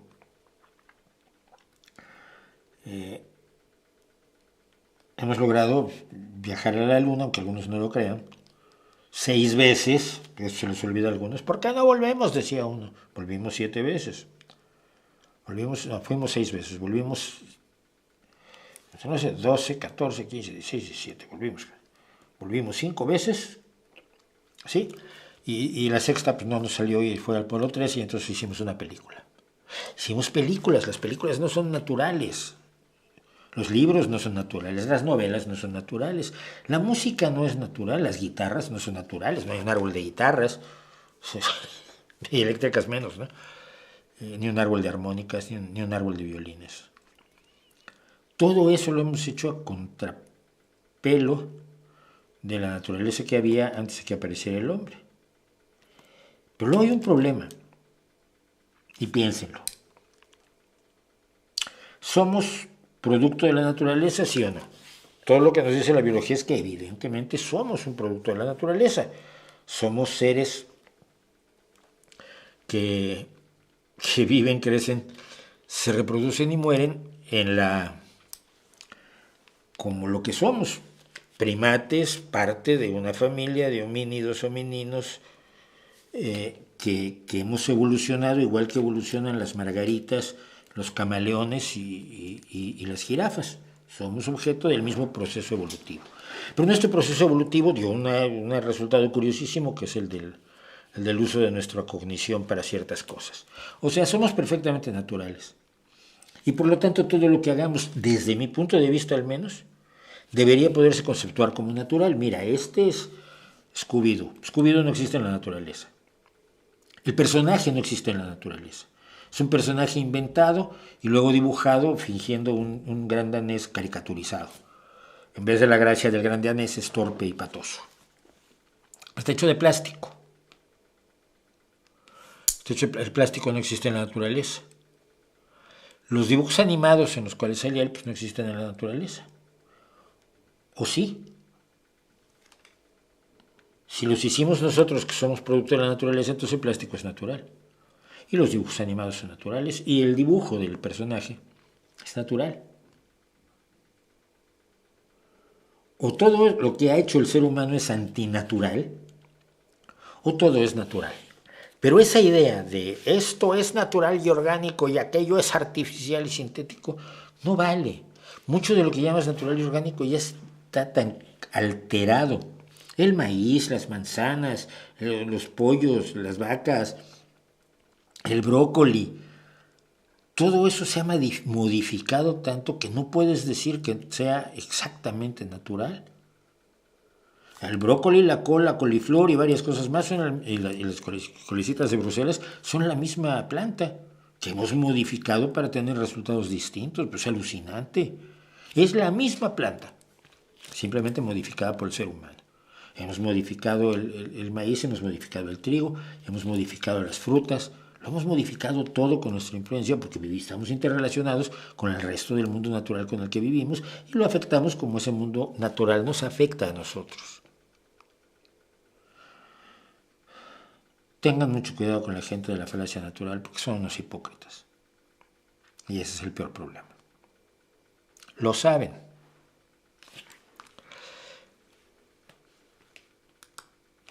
Seguimos.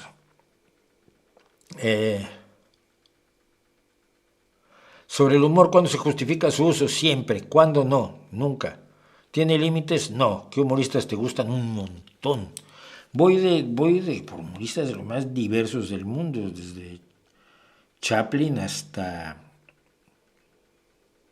George Carlin, llegando hoy a Jimmy Carr o a Richard Pryor, que era muy, muy violento en su momento. No, Carlin y Pryor eran los dioses, ¿no? Steve Harvey me gusta muchísimo cuando hacía stand-up. ¿Cómo se llama esta niña? Hay una mexicana que vive en Holanda y ahora está trabajando en el Reino Unido, que es brutal, me mata la risa. Hay, en general, los cómicos británicos, los comediantes británicos son de mis favoritos porque no respetan nada. Pero no andan presumiendo de que no respetan nada, o sea, simplemente no lo respetan como punto de partida. En Estados Unidos eso todavía es más difícil. No me gusta el humorista o el comediante que depende del intercambio con el público para putear al público y eso es humor. Me gusta más un Dar O'Brien o un... ¿Cómo se llama? Además, yo con los nombres soy malísimo. Me estoy viendo en la cara al comediante británico ateo, que es tremendo. Y que en los Globos de Oro lo invitaron una vez a que los presentara y no lo volvieron a invitar. Yo creo que me gustan, sobre todo los británicos, creo que son los que más me gustan. Y en España, el problema es que el stand-up no ha tenido representantes serios. Inventaron una especie de cosa de stand-up, se llama el Club de la Comedia, pero tenías a 5 o 6 guionistas escribiéndole sus stand-ups a cada uno de los que iban a presentarse en el Club de la Comedia, ¿no? Aún así Agustín Jiménez, por ejemplo, era espectacular. Agustín sí lo vi fuera del entorno del Club de la Comedia. Don Mauro era otro que era maravilloso, creo que algo le pasó terrible, pero Don Mauro era extraordinario. Pero era muy desagradable que te estuvieran contando chistes fingiendo hacer stand-up cuando eran chistes escritos por guionistas, porque el stand-up tiene la característica fundamental de que es escrito por el propio comediante, ¿no? Si no, no tiene ningún chiste, porque son las distintas experiencias vitales de cada uno de los humoristas lo que le da su sentido y su sello personal a cada uno de ellos, ¿no? Desde un tipo tan brutal como Jimmy Carr, que dice cosas que solo puede decir él, hasta gente que hace cosas más relacionadas con la cotidianidad, como Brian, desde gente que está enojada con el mundo, como James Acaster. Y ahora no pienso, es que no me acuerdo de los nombres, pero hay unas comediantes espectaculares, maravillosas. Entonces, hay muy poca gente, sobre todo la gente que se dedica a putear al público, es la gente que rechazo de inmediato, y la gente de las obviedades y de las groserías. Y eso lo he sentido mucho en México, ¿no? Que todo está salpimentado con un lenguaje innecesario y que precisamente por eso no es cómico. Pero bueno, es poco. ¿Crees que valdría la pena ahondar más en el libro Los protocolos de los sabios de Sion? No hay nada que ahondar en él. Es una falsificación realizada por las fuerzas de los zares a principios del siglo XX, fines del XIX, cuyo único objeto era justificar los pogromos, los asesinatos, los ataques brutales contra comunidades judías. El libro está tomado en su parte central de un libro que escribió Maurice Joly en contra de Napoleón III, que se llama Diálogos en el infierno entre Maquiavelo y Montesquieu.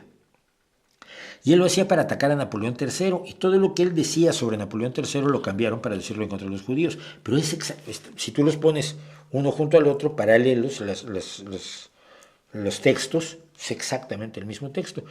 Y luego tomaron otras partes de una novela de otro señor, un alemán, cuyo nombre no recuerdo ahora, que se llama Biarritz, y que es una novela antisemita, es una novela que ya tenía la semilla del odio étnico-racial, dejando claro que las razas no existen. Y entonces no tiene nada, no se refiere a ninguna reunión que haya habido de ningunos sabios de Sion, ni se refiere a ningún intento de conquistar el mundo por parte de nadie. Fue una acusación sucia hecha por el odio antisemita del zarismo, que han retomado todos los antisemitas del mundo. Se sigue enseñando como si fuera real, por ejemplo, en Irán, en Afganistán, en los espacios del Daesh, del Estado Islámico. Es decir, donde quiera que haya extremismo islámico, se enseñan los protocolos de los sabios de Sion a los niños como si fueran reales, para que ellos aprendan a odiar a los judíos, lo cual evidentemente es aterrador y terrible. Pero no hay nada en el libro, yo lo he leído, que tenga una sola semilla de verdad. Y la primera vez que se denunció su falsedad fue en 1921. Estamos en 2024 y la gente sigue creyendo en él. Debería enseñarnos eso algo sobre lo peligroso que es el atizar los odios y miedos de la gente, ¿no? En México se consolidó la planadora Morena, sí. Vi la programación. ¿Qué piensa de las propiedades milagrosas del agua de mar? Parece una patraña demasiado popular. ¿Sirven de algo? No sirven de nada. Pero en este momento vamos a hacer un pequeño corte. Vamos a nuestro... Iba a venir hoy Jesús Perestriana, creo que no va a poder estar, pero vamos a ver si la semana que entra sí puede estar con nosotros. Y de momento pues vamos a hacer nuestras cosas que sabemos, que como les decía yo, es sobre la ciencia que hay detrás del arte. Cómo, piensen ustedes, los artistas no viven en una burbuja. La gente puede creer que viven así como fuera del mundo, pero no, viven exactamente en este mundo y por lo tanto les interesa muchísimo lo que ocurre a su alrededor. Y cuando se empieza a hablar de la cuarta dimensión, o cuando se habla cuando se obtienen nuevas sustancias químicas que pueden hacer determinados colores, etcétera, pues los artistas están allí. Y estoy hablando en este caso concretamente, por supuesto, de las artes plásticas. Así que volvemos en un minuto. Mientras tanto, disfruten de la ciencia detrás del arte en nuestras cosas que sabemos. La ciencia y el arte nunca han estado divorciados, pero quizá nunca han estado tan unidos como desde principios del siglo XX.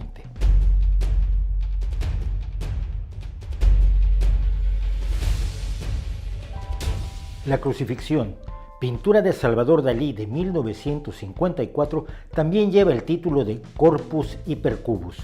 Su Cristo está crucificado flotando ante una cruz bastante poco usual formada por 8 cubos. Estos 8 cubos tridimensionales plegados en una hipotética cuarta dimensión espacial serían un hipercubo o tesaracto, del mismo modo en que 6 cuadrados de 2 dimensiones representados en papel se pueden doblar en 3 dimensiones para formar un cubo. Muchos de nosotros hicimos este ejercicio en la escuela. Por supuesto, el concepto de una cuarta dimensión espacial sale totalmente de nuestra experiencia y apenas podemos hacer ejercicios de imaginación sobre cómo se verían las cosas en ese espacio que los matemáticos definen de modo intrigante como una dimensión perpendicular a las otras 3. Pero Dalí y muchos artistas de su corriente creativa, el surrealismo, así como otros como los cubistas, intentaron tomar los más revolucionarios conceptos de la física, las matemáticas y la ciencia en general y llevarlos a sus lienzos, cambiando para siempre la forma en que vemos el arte. Y no solo querían representar la cuarta dimensión espacial, sino los conceptos del tiempo como cuarta dimensión del continuo espacio-temporal de Einstein.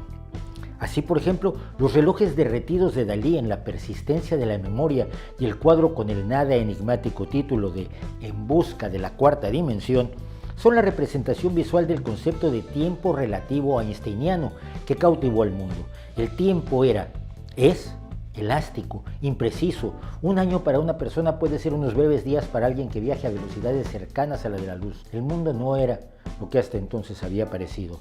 La búsqueda de lo surreal, lo que está por encima de la realidad, se veía validada, así fuera metafóricamente, por una nueva física y unas matemáticas que decían que había una realidad más allá, y no solo una realidad mística o fantástica, sino tan real como la que percibíamos.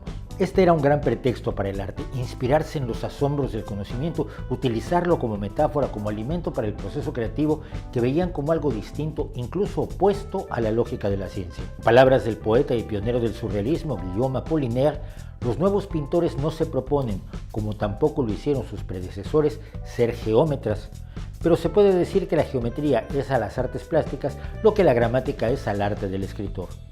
Hoy en día los académicos ya no se limitan a las 3 dimensiones de Euclides. Los pintores han sido llevados de modo muy natural, diríase que por intuición, a preocuparse por las nuevas posibilidades de la medición espacial que en el idioma de los estudios modernos se designan con el término cuarta dimensión. El cubismo tiene una fecha precisa de nacimiento, 1907, con el óleo de Pablo Picasso, Les Moiselles d'Avignon. Allí, por primera vez, un cuerpo es visto al mismo tiempo desde varias perspectivas. La mujer está de espaldas, pero vemos su rostro, o al menos parte de él, como si fuera de algún modo transparente y a la vez vista desde un ángulo totalmente nuevo. Arthur E. Miller, profesor emérito de Historia y Filosofía de la Ciencia del University College de Londres, contaba en un artículo de 2007 para la revista New Scientist, en celebración de los 100 años del cubismo, que esa quinta figura del revolucionario cuadro de Picasso fue objeto de literalmente cientos de bocetos, algo que era habitual en el artista malagueño, pero el concepto previo al primer boceto era muy anterior. Picasso como artista se había visto fascinado por el descubrimiento y popularización de los rayos X, que él interpretaba como una prueba de que lo que se ve no es la realidad completa, además de los conceptos sobre distintos tipos de radiación que permean el universo sin que los podamos ver. El espectro electromagnético demostraba que lo que podemos ver está muy limitado, y la obligación del artista es, en todo caso, trascender lo que se ve para representar lo que se siente, lo que se vive, las emociones y las dudas. En ese 1907, Pablo Picasso conoció al matemático y actuario Maurice Prinzet, quien se hizo parte del círculo bohemio parisino de artistas y literatos de vanguardia. Según relata Miller, en junio de 1907, cuando Picasso luchaba con la composición de su cuadro, recibió una visita de Prinzet, que le mostró un libro escrito por su colega matemático Esprit Jouffret, Tratado Elemental de la Geometría de 4 dimensiones, que presentaba a nivel de divulgación los trabajos del matemático Henri Poincaré. Jouffret describía posibles objetos en 4 dimensiones como el hipercubo y los proyectaba sobre el papel un plano de solo 2 dimensiones. No lo sabemos, pero podemos fantasear que la idea de la cuarta dimensión espacial representó toda una epifanía para el joven pintor. Picasso tenía entonces solo 26 años. Allí había todo un universo, toda una dimensión absolutamente nueva. Podían pintarse las cosas por detrás y por delante al mismo tiempo, o como si las viéramos desde todos sus lados a la vez, girando a su alrededor, sumando en una sola percepción todos los fotogramas, por ejemplo, de una película que rodeara a nuestro sujeto. Y los cuerpos se podían representar también al mismo tiempo por dentro y por fuera, como si fueran vistos por rayos X, o incluso representarlos en distintos momentos, como eran ayer, hace 5 meses o dentro de 40 años, ideas que además reforzaba el cinematógrafo que apasionaba a los vanguardistas. A partir de ese momento, Picasso comenzaría a jugar en el arte sobre los temas del tiempo y el espacio, como lo estaba haciendo casi al mismo tiempo Albert Einstein en Suiza desde la trinchera de la física teórica. Sus cuadros de los años siguientes son desarrollos sobre esta visión absolutamente original. Para muchos, además, comprender esta visión tetradimensional del cubismo puede servir para ver desde otra perspectiva, si es posible y valga la paradoja, la pintura cubista y otras corrientes pictóricas del siglo XX. Además de la teoría de la relatividad y la geometría de más de 3 dimensiones no euclidiana, Salvador Dalí estuvo fascinado siempre por la ciencia y la técnica reinterpretados a través de su peculiar visión. La energía atómica, idilio atómico y uranio melancólico, la física de partículas, santo rodeado de 3 mesones pi, las imágenes estereoscópicas, el descubrimiento del ADN y la holografía de la cual fue pionero. Decía Dalí: creo que los artistas deberían tener nociones científicas para caminar sobre otro terreno que es el de la unidad.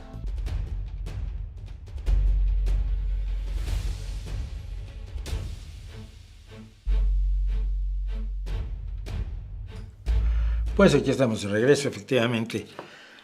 La ciencia influye en el arte y el arte influye en la ciencia, nos guste o no, y no tiene eso nada que ver ni con la religión ni con la filosofía, como quieren algunos, afortunadamente. Y también hay que ver cómo ciertas cosas que nos impresionaron como posibilidades han quedado reducidas a la inoperancia. Estoy pensando en los hologramas. Teníamos unas ganas enormes de que los hologramas funcionaran. Cuando vimos el primero, alucinábamos: va a haber cine en 3 dimensiones y esto va a ser genial. Y no. Sí, ahí están los hologramas, pero no se convirtieron, pese a ese holograma del Alice Cooper tomado por Dalí, no se convirtieron en algo que nos interesara. El cine en 3D viene y va, la gente hace cine en 3D un tiempo y es una modita un rato, y luego la gente se cansa de usar las gafitas para ver en 3D y ya regresa al cine normal y corriente en 2 dimensiones, si quiere usted que todo eso sean solo 2 dimensiones espaciales, aparte de la dimensión temporal, y aparte de la dimensión espiritual, emocional, etc. Bueno, bidimensional espacialmente. Pero hemos abandonado muchas cosas. Estoy pensando en los sintetizadores, ahora nos suenan raros, ¿no? Casi nadie usa sintetizadores que yo sepa. Teclados con ciertas capacidades, pero aquellos sintetizadores Moog que se usaban, pues no trascendieron tampoco como gran herramienta para los músicos de posteriores al momento en que hay un sintetizador, qué maravilla, entonces lo usamos. Y no me haga usted mucho caso, porque luego yo no sé de qué hablo. Pero siento que algunos de los elementos que usamos para perfeccionar lo imperfecto que es el arte humano, y que si no fuera imperfecto pues no sería humano, van a tener poco recorrido. Las correcciones de tono, por ejemplo, o autotune. Autotune es uno de los programas que hacen correcciones de tonalidad en las canciones, o la inteligencia artificial componiendo sinfonías. Van a tener, me atrevo a predecirlo, el mismo recorrido. Es un juguete interesante, pero no incide profundamente en el desarrollo del arte. Y por otro lado hay otras cosas que nacieron de manera casi fortuita, como la guitarra eléctrica, y que era, lo contamos aquí, lo contamos en unas cosas que sabemos. La guitarra eléctrica se hizo principalmente porque los guitarristas ya no se oían en las grandes orquestas, y entonces pues si el guitarrista no se oye, el director de la orquesta dice: pues mira, estás despedido, un sueldo menos a pagar. Entonces se inventó la guitarra eléctrica para que se oyera el guitarrista en la banda, sin esperarse jamás que el resultado fuera que tuviéramos a Nuno Bettencourt o a Jimi Hendrix o a David Gilmour o a Van Halen o a todos los virtuosos de la guitarra, o no tanto, y a todos los no virtuosos de la guitarra que amamos tocar nuestra pequeña guitarra eléctrica, y sin embargo se convirtió en el símbolo de toda una serie de movimientos musicales del siglo XX. Así que así está esto. Me dice que también articulada está la afirmación: el mundo no tiene a nadie al timón, como observación sobre que no hay un poder total y monolítico. Es que es eso. Pero es que el mundo no tiene a nadie al timón y las sociedades no tienen a nadie completamente al timón. Cuando hablamos del poder, lo exageramos. El poder tiene sus limitaciones. Nadie tiene poder absoluto en este país, en esta pequeña ciudad. Yo vivo en una pequeña ciudad donde las luchas de poder son continuas. A ver, tenemos una alcaldesa de derecha, aliada a la ultraderecha, que solo logró subirse a la alcaldía por aliarse con la ultraderecha cuando había perdido las elecciones, pues las ganó el Partido Socialista, pero no tuvo suficientes concejales para gobernar. Y estamos luchando constantemente por evitar que cometa ciertos atropellos que son lesivos para los intereses de la ciudadanía. Y eso es en el microcosmos de una ciudad de menos de 300,000 habitantes. ¿Cómo crees que entre 5 personas ordenan el mundo, o entre 150 personas ordenan el mundo y lo que se va a desayunar en el Tíbet? Pues no, eso no pasa. El intento de control absoluto por parte de las más brutales tiranías siempre ha fracasado. Y si esas que dicen quiero ser una tiranía que controla han fracasado, pues más fracasan las que son las conspiraciones imaginarias, las conspiranoias, ¿no? En el grupo Skull and Bones se decide el futuro del mundo. ¿Cómo? A ver, cuéntame cómo. Porque esa es la otra, ¿no? Siempre tienen el grupo malévolo, MK Ultra, ¿no? Los Illuminati, los masones, Bilderberg, Davos, ahora Davos es otra conspiración. Vale, en Davos deciden que va a pasar esto. ¿Puedes decirme cómo hacen que ocurra? Van a tirar la economía de tal país. Vale, ¿puedes decir cómo lo hacen? Porque verás, hay empresarios en ese país que no quieren que les tiren la economía. Independientemente de asuntos políticos, a los empresarios les gusta seguir teniendo sus empresas y ganar dinero con ellas. Luego están los intermediarios financieros que también viven de esto, ¿no? Luego están pues, los de la bolsa de valores. ¿Cómo haces para que lo que se decidió en Davos cambie a todas estas personas para que dejen de hacer lo que tienen que hacer y tiren la economía del país? Cuéntame el mecanismo. Si me puedes contar el mecanismo, te empiezo a creer. Pero no pueden, porque esos no los necesitan, hombre. Lo que necesitan es el miedo.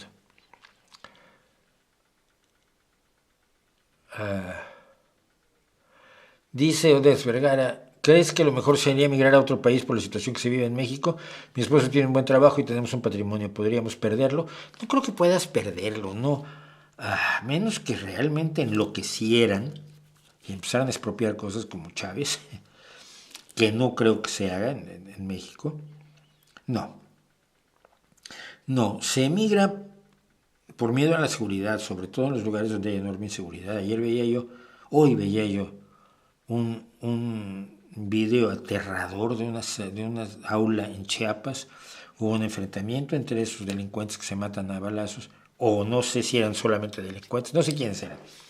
Pero había un enfrentamiento a tiros que sonaba con la guerra, ametralladoras, armas de grueso calibre, y las profesoras y los niños escondidos en el aula mientras oyen aquello y están grabándolo con un móvil, ¿no?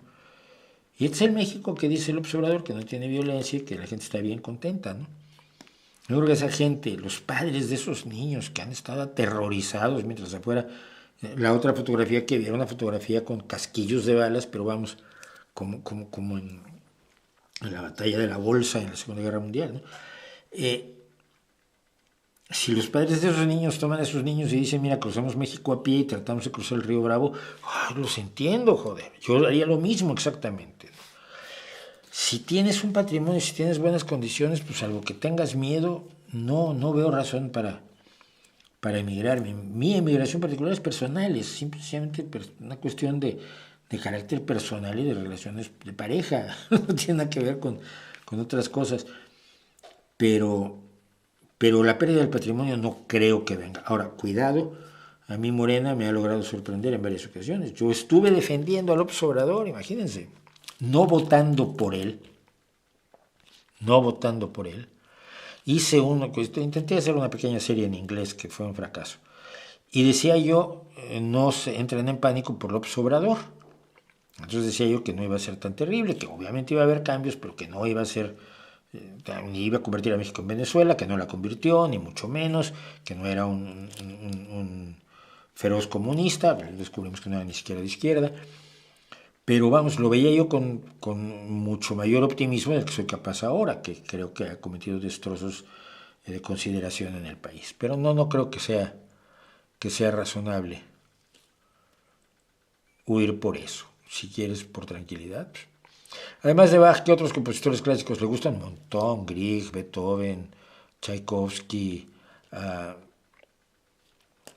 Del medievo, del barroco, un montón. Soy muy fan de Scarlatti, por ejemplo. Me gusta toda la música medieval, que tiene sus grandes músicos como Leontano, Perrotin o Guillaume de Machaut.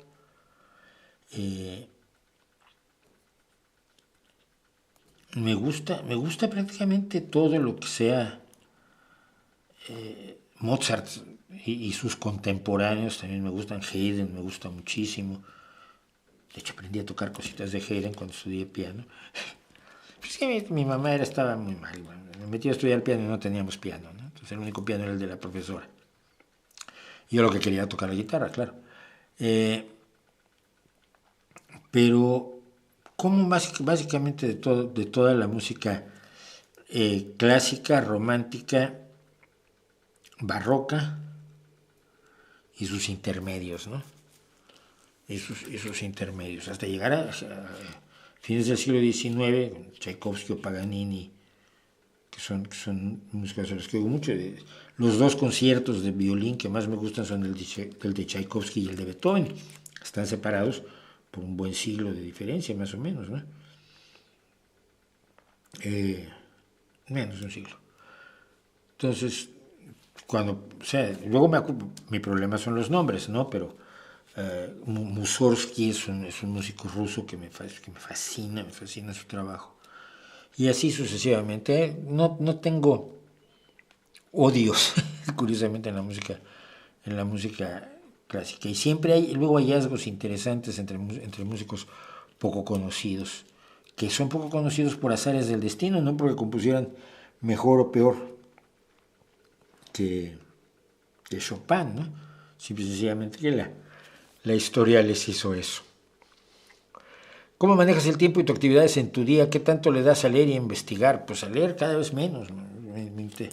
Leo sobre todo PDFs a estas alturas y leo libros en digital. Pero no, mi día, a ver, te lo cuento. Me despierto a las 11, acabo traducciones, como por la tarde acabo traducciones, leo lo que puedo. Si es después del jueves, dedico parte de la tarde a preparar el guión del día del que grabo el martes. El martes grabo, el martes en la noche edito para publicar el miércoles. El jueves, miércoles y jueves ya estoy preparando el programa del jueves, que estamos haciendo. Cuando voy a casa ahora edito el podcast y empiezo a editar los segmentos que voy a publicar a lo largo de la semana.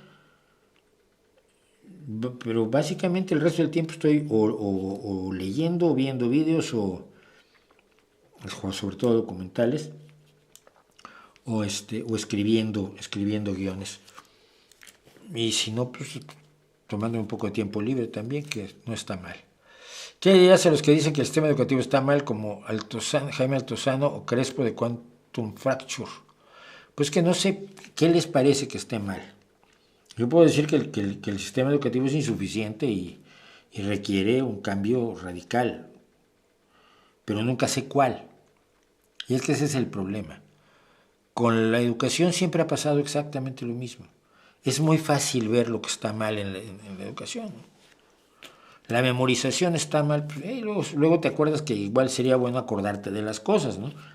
Si no te acuerdas que la Revolución Francesa fue en 1789 y crees que fue en 1986, pues tu perspectiva de la realidad cambia. Entonces igual es bueno que te acuerdes que eso fue en 1789 y que las revoluciones independentistas en América empiezan en 1810, salvo Haití, que es anterior, y acordarte cosas así. Es decir, la memorización tampoco es el enemigo, pero algunos lo ven como el enemigo.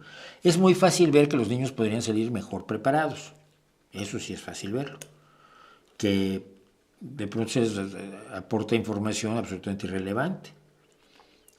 ¿Cómo hacer un mejor sistema educativo? Eso es lo que no ha funcionado. Todos los que lo han intentado han fracasado.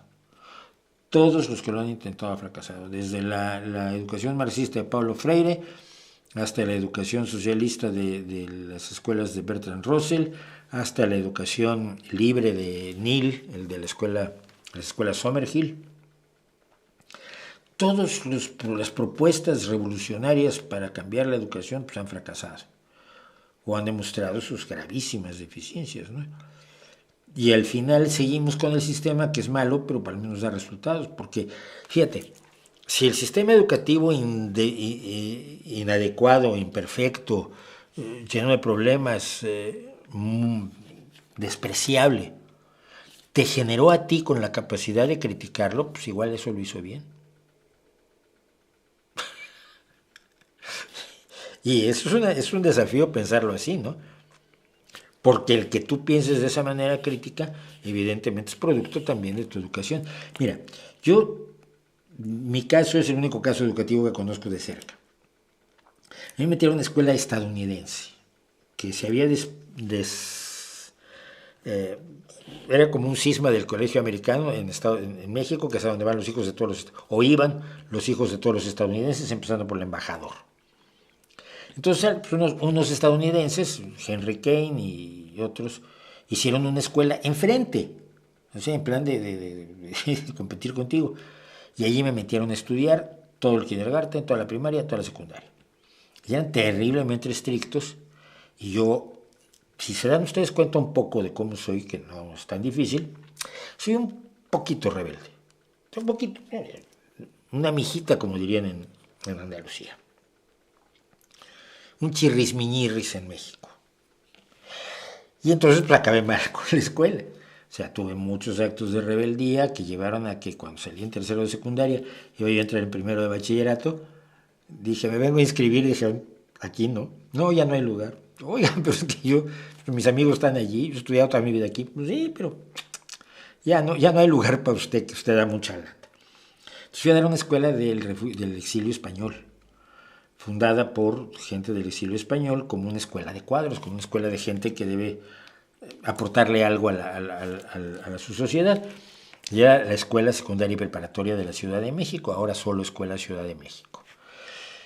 Y allí de pronto tuve profesores que cuando hacías preguntas te decían qué buena pregunta en vez de decirte cállate que estoy explicando. Y eso a mí me dejó como, ¿cómo fue? O sea, ¿puedo preguntar? Sí, es muy bueno que preguntes, me decían. Profesor de matemáticas Silvestre Cárdenas, mi profesor de física Tomás Bilbao. Yo decía, wow, qué bien, puedo preguntar. Oye, si no estoy de acuerdo, puedo levantar la mano y decir que no estoy de acuerdo. Sí, por supuesto. Yo decía, esto es maravilloso. Yo decía, yo escribo poemas, ¿qué opinas? Y la directora de la escuela me decía, pues van bien, tú dedícate a esto, tú escribe. Oye, pues que mi familia dice que no escriba, no les hagas caso, escribes bien.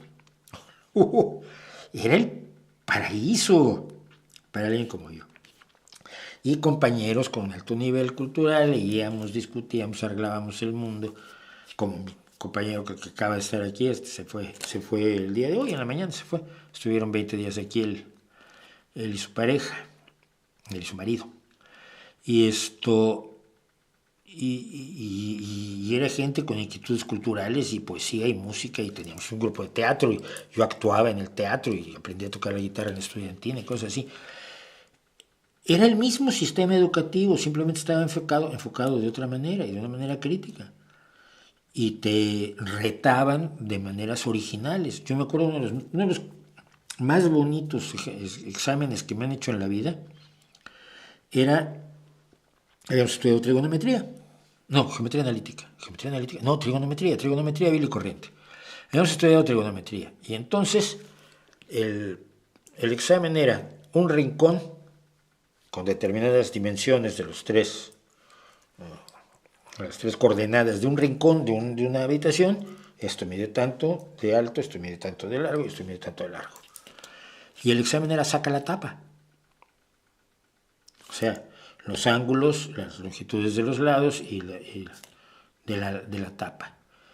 Tenías que aplicar lo que habías aprendido, pero no habías aprendido a hacer eso. Pero si pensabas, lo sacabas con mucha facilidad en un examen fácil. Y yo me encantó, yo decía, qué buen examen me han hecho. Imagínate, para yo decir un buen examen de matemáticas. Entonces creo que lo que necesitamos lo que puede funcionar es cambiar el enfoque e ir modificando y haciendo evolución del sistema educativo que tengamos, que además es distinto en cada país y muchas veces en cada escuela. Pero una orientación hacia el pensamiento crítico, una orientación hacia la participación del alumno, una orientación hacia la humanización del alumno, que en muchos casos no existía, ¿no? Yo creo que con eso tienes más que suficiente. Mira, mi hijo está en la educación pública española. Está en una secundaria que yo alucino con ellos. Son maravillosos. Y tienen su huerto, y tienen profesores que se dedican y son entregadísimos y ponen desafíos. Si bien el niño me pregunta de astronomía y de biología, él es pues, ante todo deportista, pero le interesa mucho la ciencia. Y yo digo, mira, no le veo defectos. El trato es extraordinario. Tratar a los alumnos como seres humanos es muy bueno. En México al principio, yo en la primaria, yo recuerdo a profesoras de inglés denigrando a México. Y en la secundaria recuerdo a gente denigrándonos a nosotros como alumnos, ¿no? Con reglas idiotas. Pero eran reglas que sustentaban la autoridad. Yo prefería la autoridad luego de los otros que pues, se sustentaban, que sabían más que yo y eran más inteligentes que yo y además me enseñaban cosas interesantes. Entonces estoy de acuerdo en que está mal el sistema educativo, pero no creo que ninguno de los que lo critican lo pueda resolver.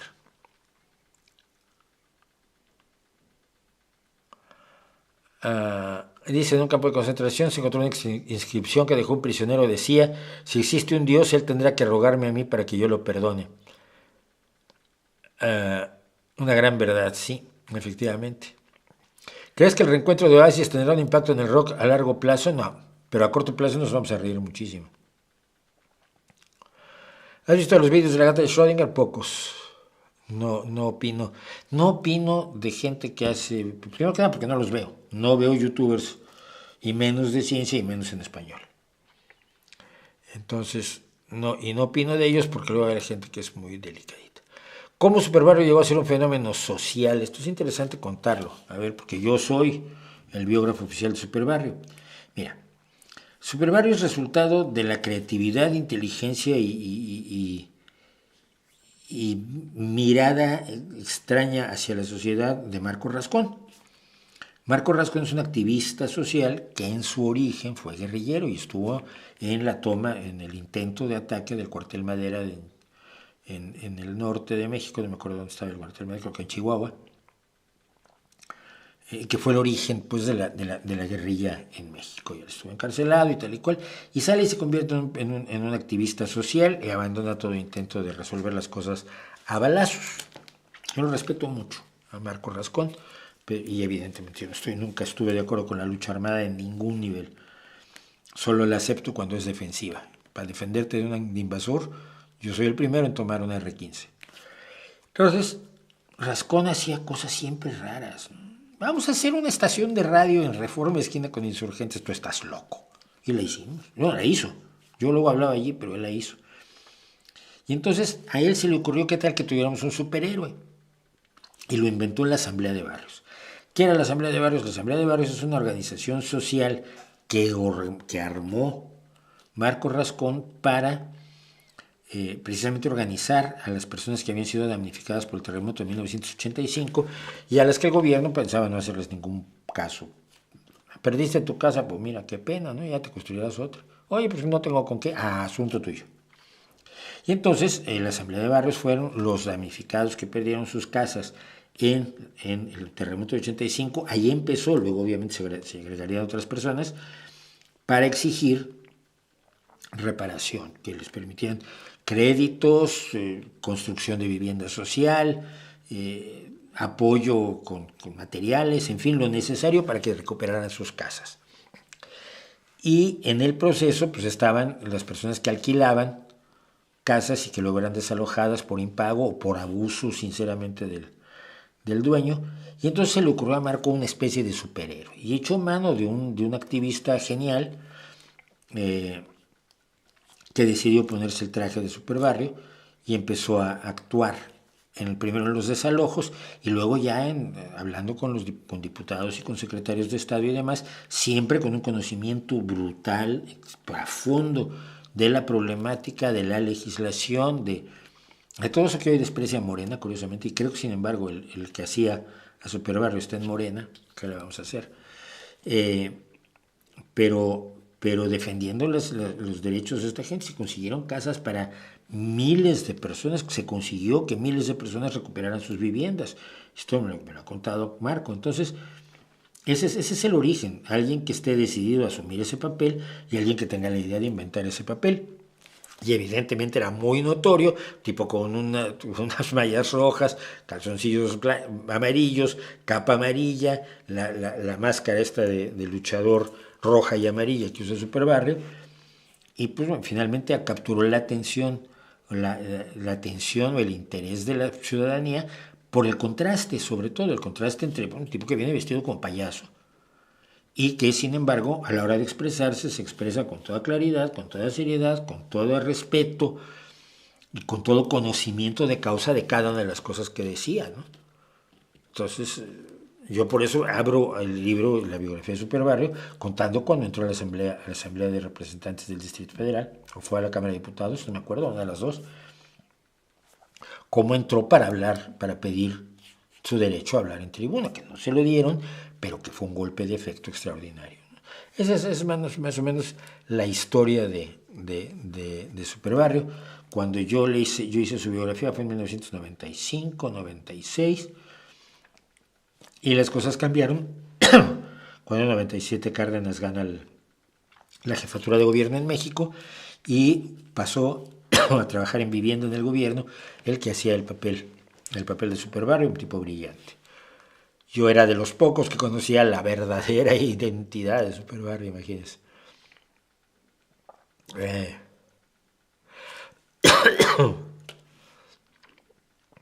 Hoy es mi cumpleaños, ¿qué más regalo que encontrar este canal? Ah, pues saludos desde Seattle, ¡guau! Seattle. Henry Tejutli. Feliz cumpleaños. ¿Qué opinas acerca de la teología de la liberación? No.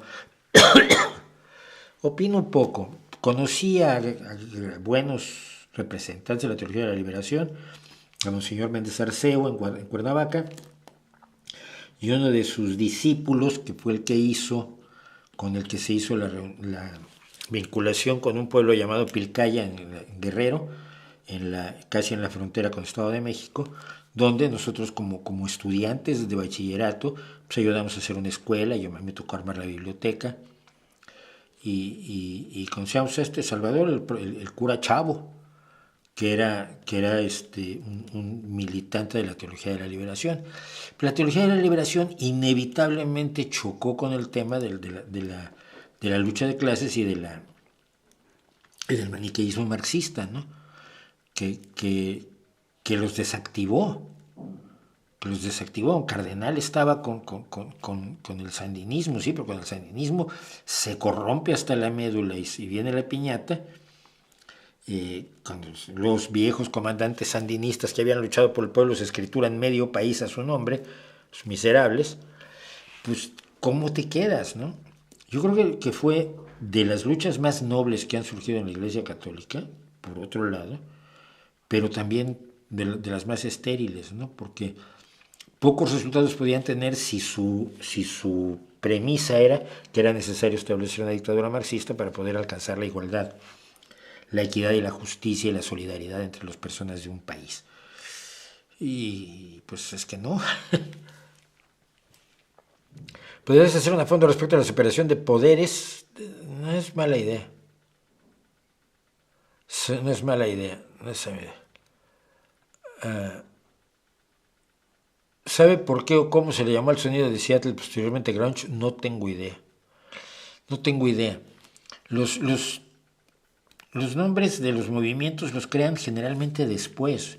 Los crean, en el caso de la música, DJs o críticos musicales o reporteros musicales o gente de la televisión. Pero en el arte nadie se pone a ser impresionista. O sea, Monet, y hoy si me da tiempo vamos a hablar de Monet y de sus increíbles lirios. Monet no dice voy a ser impresionista, hace una pintura que se llama Impresión de un sol, de una puesta de sol, creo, algo así. Y de allí un crítico de arte inventa que ahora todos los que lo siguen son impresionistas. Y luego cuando empiezan a dejar de pintar la naturaleza y empiezan a pintar personas, pues ya son postimpresionistas, como Van Gogh. Pero los nombres de las escuelas y de los géneros y todo eso los inventa gente que no hace la música. Nadie se sienta y voy a hacer prog. Bueno, a ver, cuando ya existe el género, pues sí te puedes adherir a él. Pero los fundadores nunca dijeron vamos a hacer prog, vamos a hacer música vamos a hacer rock, pero qué tal que le metemos otras cosas así como más formales a ver qué sale.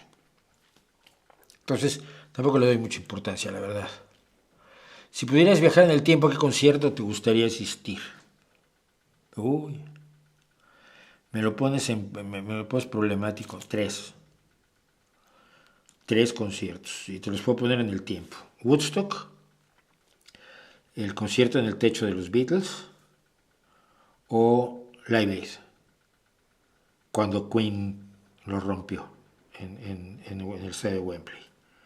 Cualquiera de esos tres hubiera sido histórico.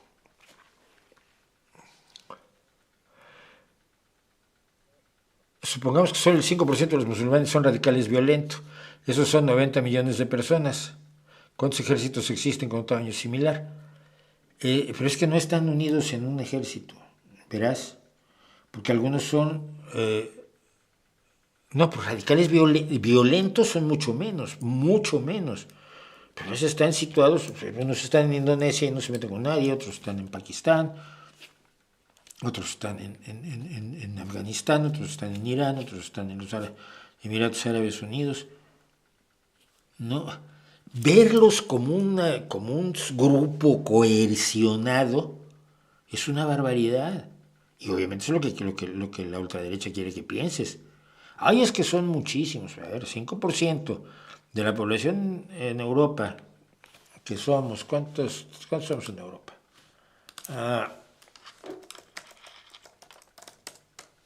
742.3 millones. 742 millones por 0.5, no, 0.5, perdón, son 37 millones de personas. 37 millones de personas en toda Europa son inmigrantes musulmanes. Si el 5% de ellos son radicales, que no lo creo, creo que estás exagerando, estamos lidiando con 1.800 personas, de los cuales van a entrar en acción un puñado, como el que acaba de atacar en Francia. Pero el que un personaje ataque a personas inocentes no sirve para condenar a 7 millones de personas. Simplemente no. A 7 millones, ¿no? ¿Cuántos eran? 37 millones de personas. No, o sea, es que es esa simplificación que te piden que hagan aquellos que no quieres que piensen. Porque si piensas ya no les sale su negocio a ellos. ¿Me dejarías inspirarme en sus videos CQS para realizar mis dibujos y mis pinturas? Los CQS es Creative Commons, o sea, sí. ¿Cómo ves lo que ha planteado el presidente Sánchez en su visita a África? Me parece que es lo que hay que hacer, ya lo dije.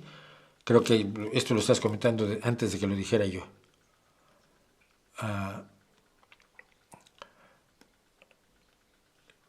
Bueno, ya hablé de eso. ¿Has leído el último libro de Salman Rushdie? No, pero he visto las entrevistas con él y estoy admirado de él, de verdad. Es que yo empecé a leer los versos satánicos y me aburrí como una ostra, lo reconozco. Cuando todo el mundo tenía que leerlos. Pero sus entrevistas y la forma en que asumió el atentado del que fue víctima, me quito el sombrero.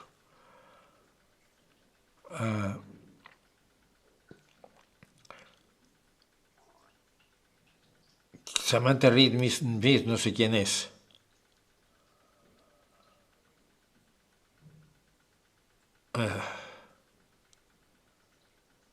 El sistema judicial mexicano ha demostrado su fracaso, ocupa reforma. No ocupa, tiene que. Ocupar es hacer ocupación, no es tener que.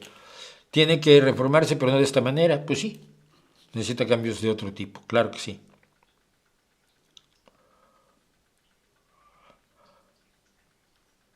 Fíjate cómo rápidamente Henry Tejutli, si no estoy a favor de la reforma judicial, estoy apoyando a los jueces narcos. No, lo voy a decir todas las veces que sea necesario. Es necesario cambiar el sistema judicial mexicano, pero no así. El sistema judicial mexicano está podrido desde hace muchísimas décadas. muchísimas décadas. Su corrupción es notable, su colusión con delincuentes de todo tipo, empezando por los priistas. ¿eh? El Poder Judicial en México es horroroso y siempre ha estado, desde que yo lo recuerdo, corrompido y es terrible. Y eso sigue sin justificar la reforma de López Obrador. No la justifica. Porque no va a resolver el problema original. Ya viste lo que él dice. Si te elige el pueblo y eres abogado, pues ya no eres corrupto. Ajá, sí, cómo no. Entonces, bueno, se están peleando con Henry Tejutli y no empiezan, si empiezan a insultarse, ahí sí empiezo yo a banear, ¿eh? ¿Queda esperanza para el CONACYT? No, porque desaparece. Según el plan de Claudia Sheinbaum, el CONACYT desaparece y se convierte en la Secretaría de Humanidades, Ciencia, Tecnología e Innovación. Entonces, ¿qué harán? No lo sé. Algunos lo ven con buenos ojos y algunos otros, como el doctor Lascano, a quien respeto tanto, lo ven como plan de no les creo nada hasta que no me lo demuestren. Creo que es la mejor actitud. Bueno.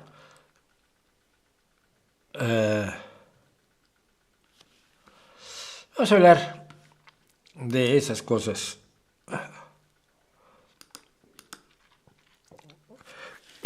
Vamos a hablar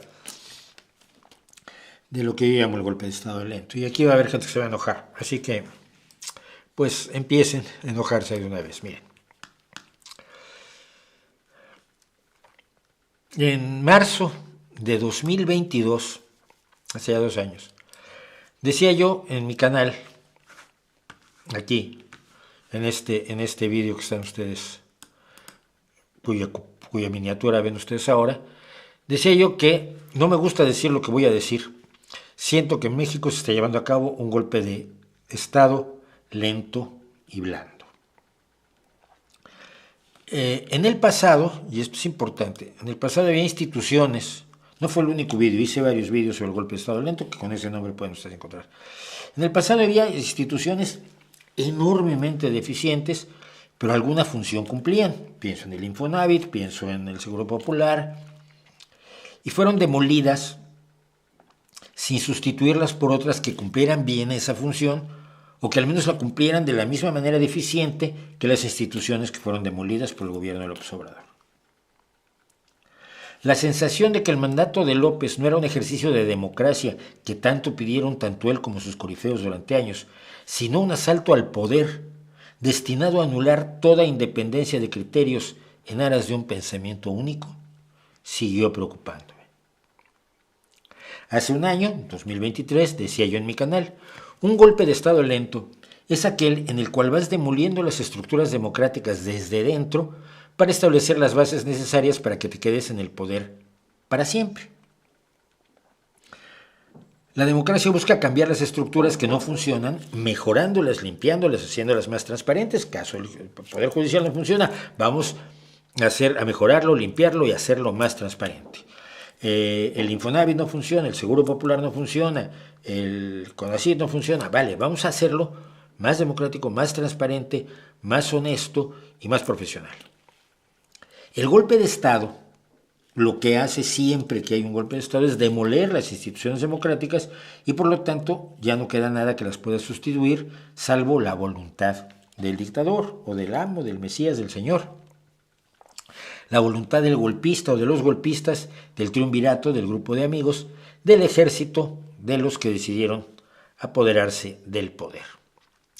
En el último año en México, la militarización, la condescendencia con el crimen, la destrucción de la ciencia, el deporte y la convivencia plural, la opacidad total del gobierno en su accionar, usando mecanismos de seguridad nacional. Y hay que recordar que el fascismo siempre invoca la seguridad nacional para garantizar la seguridad del gobierno, no de la nación. Se han visto acompañados de un proceso que concentra de modo brutal el poder en el Ejecutivo y en su entorno. Y estos son los ejemplos de algunas de las pocas cosas cuya información el gobierno de López Obrador ha reservado durante 5 años, como Segalmex, que es una fraude, el más grande fraude en cuanto a cantidad de dinero que se ha cometido en la historia de toda la corrupción mexicana, y esto fue de una institución del López Obrador, con la gente que el López Obrador puso allí. Hubo agua contaminada en la delegación Benito Juárez, donde yo viví durante muchos años, y pues ahora se reservan por 3 años los resultados de las pruebas científicas del agua contaminada, lo cual no te da ninguna buena idea.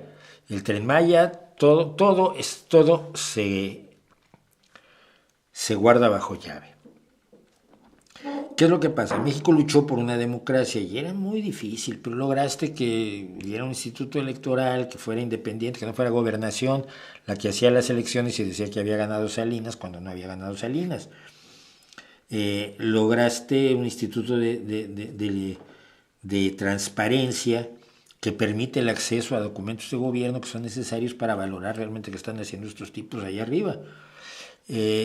Se crearon instituciones débiles, insuficientes, pequeñas, pero eran pasos hacia una democracia plural. Y la pluralidad es básica en la democracia. Tienen que hablar, tiene que oírse la voz de todos, no solo de los que ganaron las elecciones.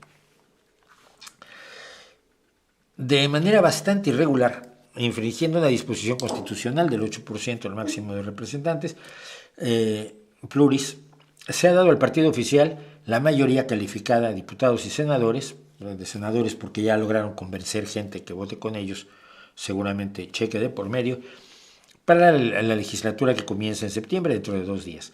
Durante ese mes se consolidará la desaparición de 7 instituciones autónomas, de modo que la nueva mandataria, Claudia Sheinbaum, asume el poder en octubre con más poder del que nunca tuvo un presidente, ni del PRI, ni del PAN. Quizás el antecedente histórico más cercano sea el de Porfirio Díaz.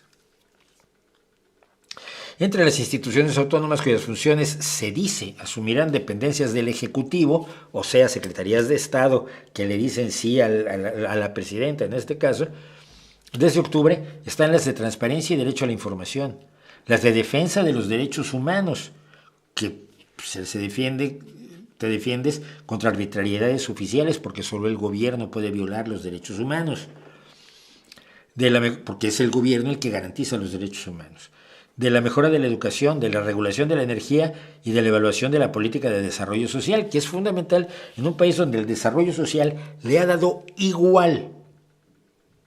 El desarrollo social le ha dado completamente igual a todos los gobiernos, pero siempre lo sacan como personaje estelar en el discurso populista. El PRI habló del bienestar social del gobierno, de los ciudadanos. El desarrollo social, bueno, López Obrador no se cansa. Y el PAN, hasta el PAN, que era de derecha, hablaba de desarrollo social. Y nunca lo hicieron efectivo. A esto hay que añadirle, por supuesto, estas son algunas de las instituciones que desaparecen, decíamos. Hay que añadirle, por supuesto, la reforma judicial, que en lugar de limpiar un poder fundamental para la buena marcha democrática, repito, un poder judicial que estaba profundamente podrido y corrompido, sobre todo a los niveles más bajos. Un poder fundamental para la buena marcha democrática lo pone al servicio del Ejecutivo sin más, con un falso mecanismo democrático de elección popular, desde juez de primera instancia hasta magistrado de la Suprema Corte, que garantiza que sean jueces solo quienes tengan el beneplácito del partido oficial. Porque hemos oído al López Obrador decir que cualquiera puede ser juez, pero no, mira, el Poder Judicial, el Poder Ejecutivo postula 3 candidatos para cada uno de los cargos que hay en la Suprema Corte de Justicia. El Poder Legislativo también postula a 3 y el propio Poder Judicial postula a 3. Y entonces usted pone los nombres de 5 mujeres y 4 hombres para conformar la Suprema Corte de Justicia de la Nación. ¿Y cómo sabe usted cuál de esos candidatos es mejor juez, es más imparcial, es mejor interpretando la ley, está más apegado a la Constitución o es más mangancha con la Constitución? ¿Usted cómo lo sabe? Es decir, para votar necesita usted tener estos datos, ¿no? Usted tiene los nombres que dijo el presidente, los nombres que dijo la Cámara de Diputados y la de Senadores, que hoy son lo mismo que el presidente, y entonces usted va a tener una Suprema Corte de Justicia al servicio del presidente. Por lo tanto, el presidente, el Ejecutivo, el Legislativo y el Judicial desaparecen y se convierten en un solo poder. multitud de pequeñas cosas, y de verdad, miren, no menciono verdaderas hordas de acciones que ha emprendido López Obrador, cosas que conforman un real golpe de Estado que empieza a galopar en los días finales de un gobierno que ha traicionado todas las promesas, todos los ideales, todos los principios, tanto los que decía tener como los que se considerarían consustanciales a un anhelo genuinamente democrático. Pero la visión de López Obrador, una vez que está en el poder, es esta. No me vengan con ese cuento de que la ley es la ley. El escándalo del Proyecto 2025 para la dictadura continuada del conservadurismo más brutal y racista que es en lo que se ha convertido el Partido Republicano de Estados Unidos, es una hoja de ruta para que Trump convierta al gobierno estadounidense, si llega a él, en una dictadura donde ustedes ya no tengan que volver a votar porque ya lo arreglamos todo, y esto lo ha dicho en 2 o 3 ocasiones abiertamente Donald Trump. Voten por mí esta vez y ya no van a tener que volver a votar. Mientras conseguir que se ponga en marcha el 2025 todavía depende de un proceso democrático que tendrá su culminación el 5 de noviembre en las elecciones de los Estados Unidos, el mismo camino se ha seguido al sur de la frontera, pero con poca atención de los medios, con una oposición agotada en un derechismo pacato y desangelado, y una izquierda, la poca que queda, desmovilizada y prácticamente rendida. Y lo más irreal, precisamente lo que da sustancia nueva a la idea de dictadura perfecta que Vargas Llosa dijo cuando su amigo Octavio Paz prefirió al PRI que a sus presuntas ideas conservadoras, es que los medios de comunicación en todo el mundo están ciegos a lo que está ocurriendo, con pocas excepciones. Los medios de la izquierda revolucionaria, la leninista, la especialista en estorbar, siguen contando la milonga de que el sistema oficial de hoy es de izquierda o progresista, algo que es totalmente insostenible. Pero lo siguen diciendo, tanto que se ha llegado al absurdo de que el secretario de organización del Partido Socialista Obrero Español, al que yo pertenezco y al cual le voy a escribir, por supuesto, haya firmado con Morena un pacto en contra del conservadurismo. Ha firmado con el gato, la protección de los ratones. Mientras tanto, los medios de derecha sonríen pensando en la amistad que tiene el presidente López Obrador con Donald Trump, su servilismo, su entreguismo, sus similitudes en cuanto a capacidad de mentir, su narcisismo, su desprecio a la oposición, su desprecio a la prensa, su desprecio al pensamiento independiente y a todos los que no sean sus incondicionales. Que eso es lo que acerca tanto a Donald Trump y a Andrés Manuel López Obrador. Y los medios más serios, cuando tocan el tema, se ven sometidos a la agresión verbal del régimen, y por otro lado su amplitud de cubrir tantas cosas que pasan en el mundo no les permite incidir cotidianamente en el desastre que vive México de un golpe de Estado lento, pero muy eficaz, que en 6 años ha hecho lo que Videla o Pinochet hicieron en muy pocas horas. Frase vieja es aquella atribuida a docenas de personajes siempre distintos, desde el Porfirio Díaz hasta Genaro Vázquez Rojas, el guerrillero. Pobre México, tan lejos de Dios y tan cerca de los Estados Unidos. Hoy podemos decir, en cambio, que pobre México, tan lejos de realizar sus sueños y tan cerca de la perversidad nacional y la desidia internacional. Es triste pensar que probablemente ya todo esté perdido. Por lo menos durante décadas,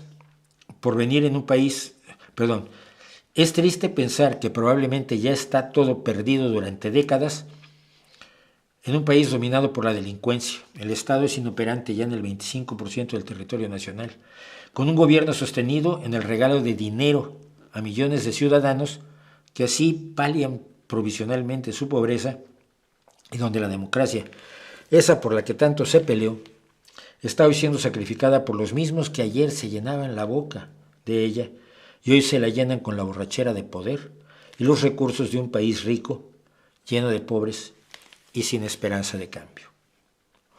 Ojalá me equivoque. Ojalá.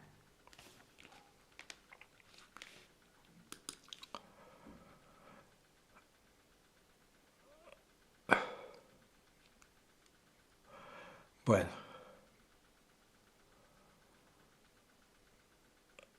la oposición es completamente ignorante. Pues sí, pero es que el problema es que la oposición somos muchos más que los grupos de derecha. La oposición somos muchos más que Xochitl o Claudio X González. Pero nos han contado que aquí solo hay dos sopas y nos lo estamos creyendo. Y lo están vendiendo los medios internacionales más afines al observador, además para remate.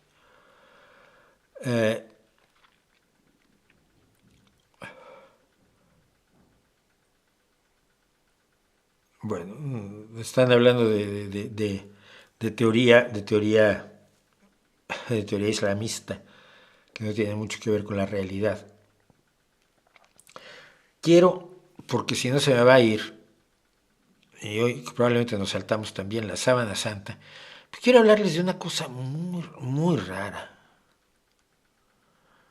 Y lo más rara con lo que me pasó a mí con esa cosa muy rara. Vamos a hacer rápidamente y breve hoy una galería nocturna.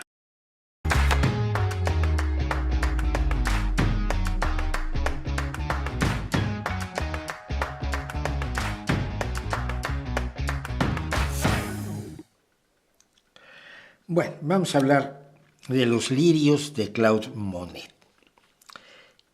Bueno, vamos a ubicar quién es Claude Monet. Claude Monet es un gran pintor francés por tener los datos exactos.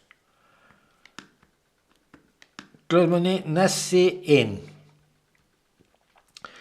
1840 y muere en 1926 a los 86 añitos, pintor y fundador del impresionismo precisamente con este cuadro que tenemos aquí, que es precisamente impresiones de un amanecer o de un sol saliente. No era un atardecer, como dije yo, equivocadamente. Y arriba a la izquierda está Claude Monet, ya mucho mayor que cuando pintó, por supuesto, este cuadro. Él fue uno de los precursores del modernismo, tuvo una larguísima carrera en la que se hizo famosísimo y ganó un porrón de dinero.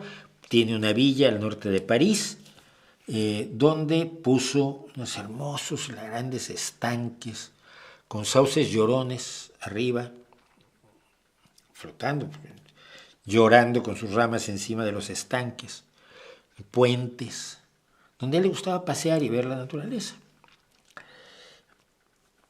Pero antes de, vamos, a lo largo de su carrera, él defendió, más que el impresionismo como tal, creo que hacía el impresionismo, evidentemente, lo fundó con el nombre de este cuadro, él defendió mucho lo que era la pintura al aire libre, que fue una de las características del impresionismo, es decir, salir con esta imagen un poco arquetípica del pintor con su ¿cómo se llama? El tipo de que usan los pintores, por Dios. Perdón.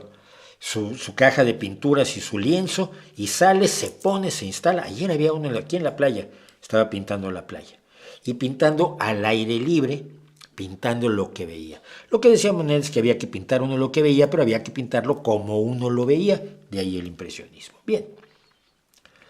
Entonces, una de las cuestiones, una de las ideas que desarrolló a lo largo de los años Claude Monet fue el pintar la misma escena muchas veces, a distintas horas, con distinta luz, con bruma, sin bruma, por la derecha, por la izquierda, con un punto de vista más alto, con un punto de vista más bajo, y explorar así la totalidad de los objetos que pintaba. Es un poco el cubismo con muchos cuadros, ¿no? De lo que hablábamos hoy en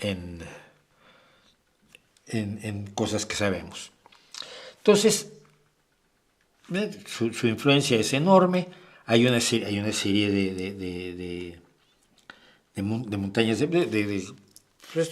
montañas de paja que se hacen, o de la Catedral de Rouen, por cierto, que son series de muchas pinturas en las que exploró lo mismo desde distintos puntos de vista y con distintas iluminaciones, y al amanecer, al atardecer, al mediodía, etcétera, cuando llueve, cuando no llueve. Entonces, hacia la década de 1890, en este refugio que se había creado, esta villa maravillosa, decidió ponerse a pintar. Casi fue lo único que hizo los últimos 30 años de su vida, ponerse a pintar lirios en los estanques de su casa, de su villa. 1900 exhibió 25 cuadros, 25 lienzos de lirios en la Galería Durand Ruel, y 9 años después tenía otra serie de 48 lienzos de lirios. Escribió Monet el 11 de agosto de 1908. Estos paisajes de agua y reflejos se han convertido en una obsesión. Esto está más allá de la fuerza de un hombre mayor, y sin embargo quiero expresar lo que siento. Si eso no es la definición de un artista, usted vaya y pregunte en otro lado. He destruido algunos de los lienzos. Empiezo de nuevo. Espero que algo nuevo salga de este esfuerzo. En todos esos lienzos de los lirios, Monet solo pinta la superficie del agua, con sus reflejos, con los lirios. No hay un horizonte donde veas más allá del bosque, no. Es el estanque de agua pintado con sus lirios, a veces uno solo o dos. Y el reflejo de las nubes, el reflejo del cielo al atardecer, el reflejo de los sauces llorones. Antes de pintar los lirios, Monet los plantó en el agua, que es donde se pintan los lirios, y por supuesto usted recordará que para muchas personas los lirios de agua son una plaga, no una belleza. Los lirios tradicionalmente en pintura han representado el Renacimiento porque se cierran en la noche y se vuelven a abrir al amanecer. Organizó su pilla en Giverny de manera que fuera una gran pintura de naturaleza. Que aquí lo tengo al final, no aquí, lo tenemos en su jardín. Lo organizó como una pintura y tenía un pequeño ejército de jardineros que desviaron un río y hicieron los estanques y plantaron los lirios, flores exóticas y los sauces llorones, árboles de bambú y otras especies. Él se dedicó a crear los espacios que después iba a pintar. Dijo él alguna vez, eso lo llamó la naturaleza recompuesta por el artista, ya que hablábamos de naturaleza hoy. Y dijo que la naturaleza transformada por él se había empezado a parecer a su arte hasta llegar a decir: mi obra maestra más extraordinaria es mi jardín. Y entonces pintó lirios como estos. Lirios como estos. Miren, esto no tiene usted idea de lo espectacularmente impresionante que es. Se ve muy raro así, una tira larga. ¿Qué es eso? Son 8, 8 de estos. Ahí tienes a los sauces llorones, el reflejo de los sauces. En el otro es el reflejo de las nubes. Y los lirios a veces aparece uno por allí a la derecha. Lirios rojos. Antes todos eran blancos, pero a través de mezclas en el siglo XIX y de mezclas con lirios provenientes de otros países, se corrigió la naturaleza y se empezaron a hacer lirios azules y lirios rojos. Cosas que emocionaban muchísimo a Claude Monet. Está pintando florecitas, déjalo. Probablemente son las cosas más impresionantes que he visto en mi vida, porque estos 8 lienzos, de los cuales aquí tengo 6, son de este tamaño. Son de 2 metros de altura por no sé cuántos metros de largo.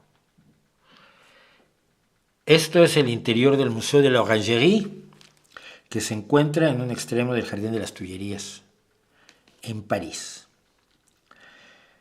Tiene 8 lienzos de los 250 pinturas de lirios que hizo en los últimos 30 años de su vida el señor Monet. Tiene 8, en 2 salas elípticas, que regaló a Francia como celebración por el fin de la Primera Guerra Mundial. Le regaló, dijo que le iba a regalar ella cuando terminó la guerra, y el Museo de la Orangerie se abrió en 1927. No hay forma de explicar lo que es esto. La profundidad, la majestuosidad, la importancia de cada trazo. Los impresionistas son de trazo grueso, lo sabemos. De cada pincelada en esa panorámica de lirios. Como digo, en algunos hay solo un lirio por ahí, perdido. En otros hay, como el de arriba a la derecha, una multitud de lirios que ocupan toda la parte inferior izquierda del lienzo. Es una de las cosas más impresionantes que uno puede ver. ¿Por qué pintaba lirios Monet? ¿Por qué nos emocionan los lirios de Monet? No lo sé. No sé ni siquiera por qué emocionan a ciertas personas. A mí me emociona enormemente esto. Fuimos a París, mi hijo, tenía 14 años en ese momento. Dijo, quiero ir a la casa de Monet. Está un poco lejos, o sea que no vamos a poder ir. Es que quiero ver los lirios. Ah, pero los lirios están en París. Como vamos a París, ahí sí te puedo llevar. Ah, bueno, entonces no me importa ir al otro. Pero quiero verlos. No sé cómo se enteró que existía esto. No sé por qué decidió que lo quería ver. Es de las 2 cosas que más quería ver junto con la Torre Eiffel. Pero yo, que nunca había estado en la Orangerie el año pasado, me impresioné enormemente. Y esto está como todo en París.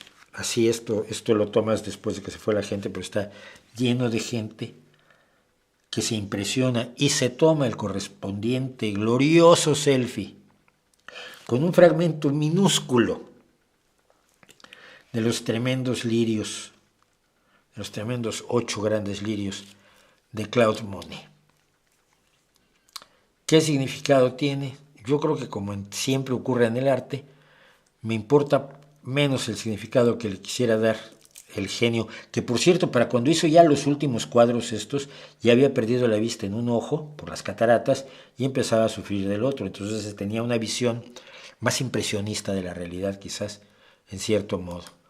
Pero sin embargo, siguen siendo impresionantes, y les recomiendo que algún día, independientemente de que pueden ver los otros 200 y tantos cuadros de lirios que produjo Monet, que vayan al Museo de la Orangerie a disfrutar de esta extraordinaria rareza, profundamente emocional.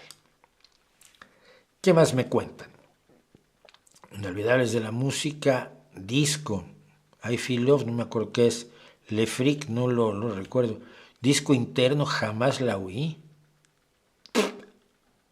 O sea, tú eres fan, pero para los que no somos fans, o sea, yo puedo no ser fan del grunge, pero me queda claro que hay canciones de grunge que son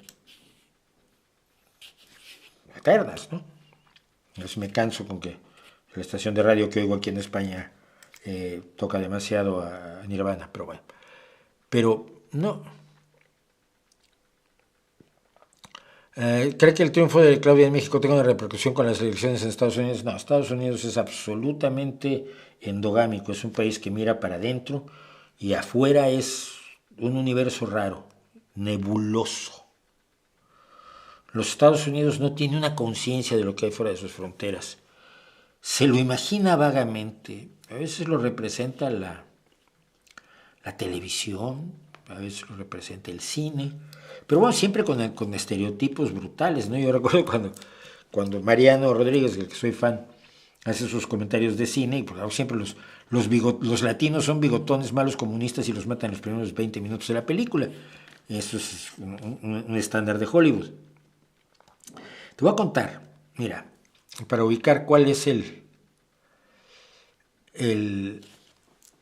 la endogamia de Estados Unidos. Yo hace muchos años, cuando empecé a traducir, traduje varias novelas. Ya no sé si existe Editorial Diana todavía, pero en aquel momento era una de las editoriales más fuertes en México y les traduje 6 o 7 novelas. Alguna, por cierto, siguen usando mi traducción sin pagármela aquí en España. Entonces, y venía un thriller en el que el personaje llegaba a México en tren. Y luego salía y entre calles no asfaltadas, con niños semidesnudos jugando, es un poco como de esas aldeas africanas que hacen para que los turistas las vean, iba a la Universidad Nacional Autónoma de México, que era un antiguo convento. Y en una celda de uno de los monjes del convento estaba el Instituto de Biología, donde él iba a preguntar algo sobre algo, no me acuerdo qué era, la novela era malísima además. Yo cuando leo esto dije, pues lo traduzca a tu abuela, ¿no? Y le escribí, llamé a la editorial y me dijeron, escríbelo. Escribí en inglés, oye, mira, pues es que la UNAM es esto es el campus de la Universidad Nacional Autónoma de México. Esta es la Facultad de Biología, dentro de la Facultad de Ciencias está la Escuela de Biología, y esto es la Ciudad de México, y en tren no llegas en avión, tenemos un aeropuerto, condiciones razonables, el Benito Juárez.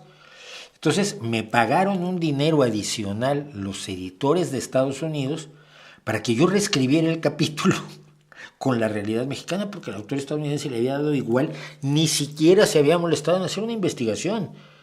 Todavía no había internet, pero había libros, había enciclopedias, ¿sí? Pero ahora lo siguen haciendo aún con internet, ¿no? Gente un amigo suyo que se va a Brasil y en Brasil les manda un WhatsApp y dice, ay, pero ¿cómo tienen internet en Brasil? Y los brasileños, ¿dónde crees que vivimos, no? Gente que cree que España está en algún lugar al sur de México, entre México y Guatemala, más o menos. No aclaran que España es un país europeo.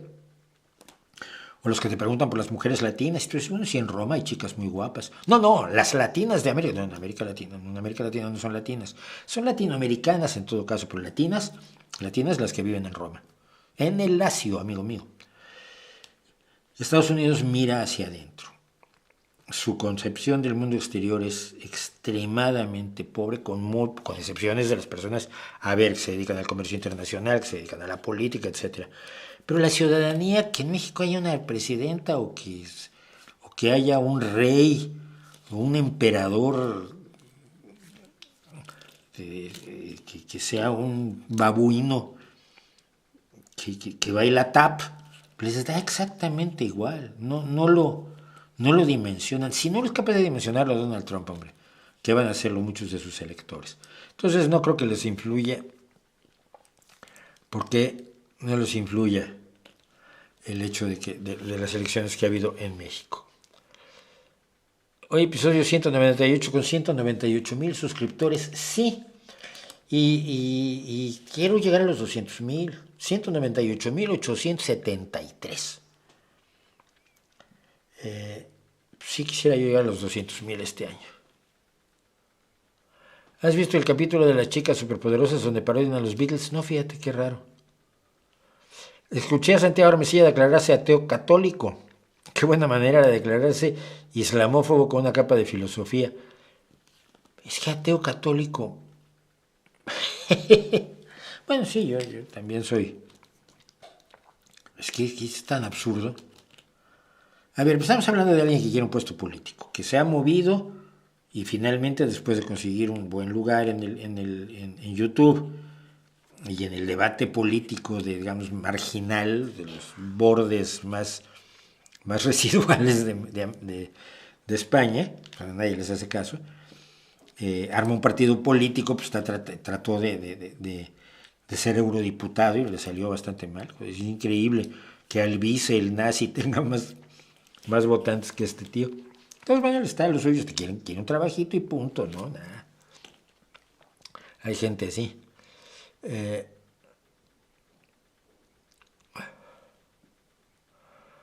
¿Qué opinas sobre el derecho de propiedad de un terreno y la vivienda? Hay casos exitosos donde el Estado es propietario de esos bienes, porque creo que resolvería problemas de informalidad. No, es que el Estado no puede ser propietario de las casas. Puede construirlas y dárselas en propiedad a la gente a un precio reducido o dándole créditos o otro tipo de cosas, pero no conservar la propiedad se presta a arbitrariedades. Y nuevamente, siempre que el Estado puede presionar económicamente a la gente, como lo hace López Obrador, como lo hizo el PRI siempre, las cosas no salen bien, ¿no? El PRI te ofrecía tortibonos y la leche y las despensas y dinero. López Obrador te ofrece dinero directamente, ¿no?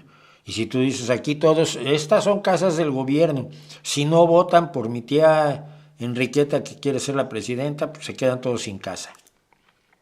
Que era lo que se le decía a la gente con los bonos de tortilla y las credenciales de la leche. O con las escuelas. Esto yo se lo oí una vez a un priista. Decirle a un grupo de personas, cuidado, si aquí el diputado no gana, el candidato del PRI, no va a haber escuela para todos los niños. Ahora los padres horrorizados, que no se puede pagar una escuela privada, que tiene la escuela pública por deficiente que fuera eso una escuela, y que decían, pues votamos por él, porque si en el barrio, si en el distrito electoral pierde este diputado, nos joden a todos, independientemente de cómo votó cada uno. Así que todos cuidadito y vigilando al vecino para que todos votemos al PRI.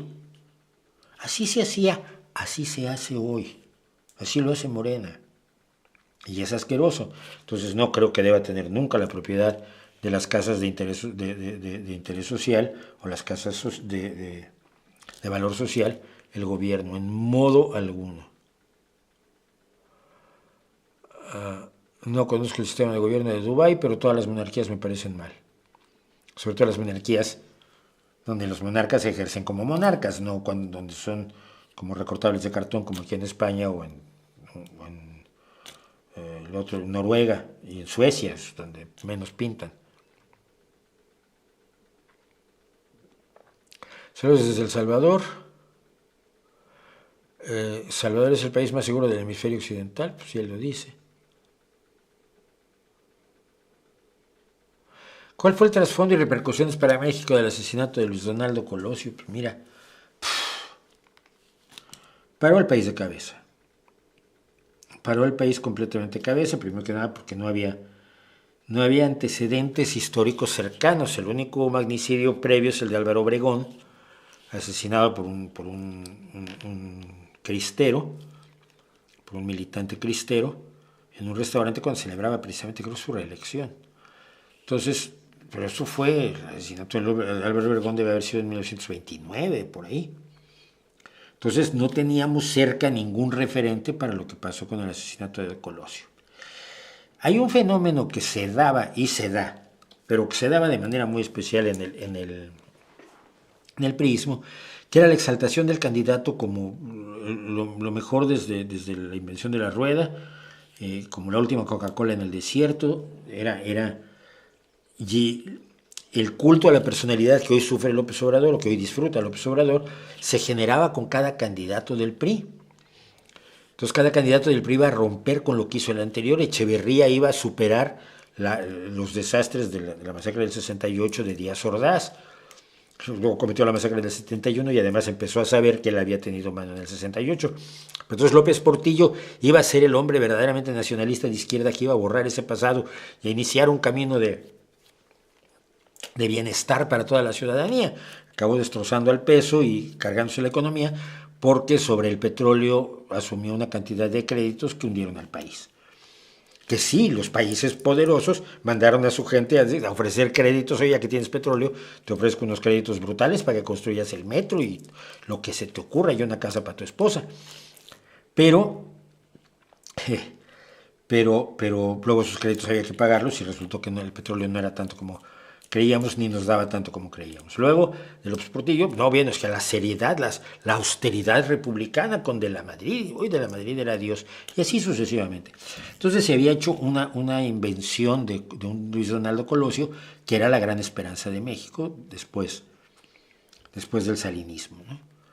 Y su asesinato para muchas personas fue la caída de la esperanza. Luego, de los otros posibles candidatos, ninguno podía ser candidato porque estaban todos en secretarías de Estado y la Constitución establecía que tenía que haber dejado cualquier puesto en el gobierno 6 meses antes de que se proclamara de las elecciones. Y esto pasó 6 meses antes de las elecciones y ya no habían renunciado todos. El único que podía hacer era Zedillo, porque había renunciado a la Secretaría de Educación Pública para ser el jefe de campaña de Luis Donaldo Colosio. Entonces, a ese sujeto gris, menor, sin ninguna iniciativa, sin ningún brillo, ni intelectual ni moral de ningún tipo, se le proclamó candidato, ¿no? Y esto para el país fue terrible. No sé cómo habría sido el gobierno de Luis Donaldo Colosio, pero yo sé que habíamos tratado de ganarle con Cárdenas, pero después de que Zedillo pactara con el jefe Diego Fernández de Ceballos, pactara la transición posterior, dejando fuera a Cárdenas, pues el país asumió otro rostro totalmente distinto. Así que fueron repercusiones intensísimas y que no podemos saber qué podía haber pasado de no haberse dado el asesinato de Colosio y después del secretario general del PRI. Pero eso ya fue una historia menor en la medida, fue cuando se estaban arreglando todo, matándose los priistas, porque se calcula que se mataban entre ellos. ¿Qué responderían los que sostienen que la violencia no tiene género? Les diría yo que se fueran disfrazados de mujer, minifalda y guapa a un lugar donde hay unos tipos borrachos y desagradables. Y luego que haga lo inverso, que vaya un tipo donde hay unas chicas borrachas y que vaya vestido de chico. Y si no hay diferencia, entonces la violencia no tiene género. ¿Ok?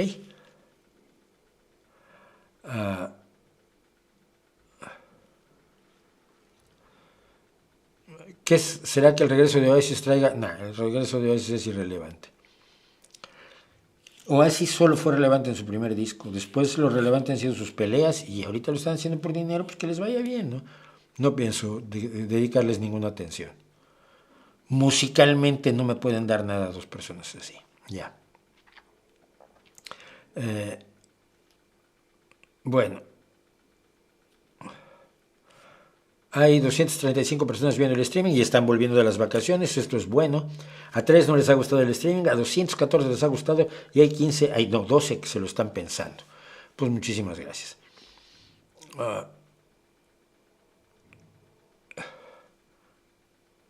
El mundo natural nos quiere matar. Fíjate, qué buena frase, me la guardo. Quiero decir que es un refrito de una frase brutal de Neil deGrasse Tyson, que es: el universo te quiere matar. Sí, es cierto. Si sales del planeta y vas al universo, no hay muchos lugares en el universo donde puedas vivir. El universo te quiere matar.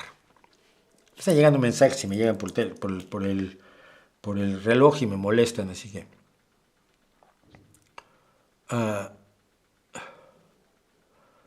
algunos grupos que participo, yo también uso esa frase de la reputación, y la escuché de usted, Mauricio, ahora hace más de esa frase, sí, la frase es magnífica.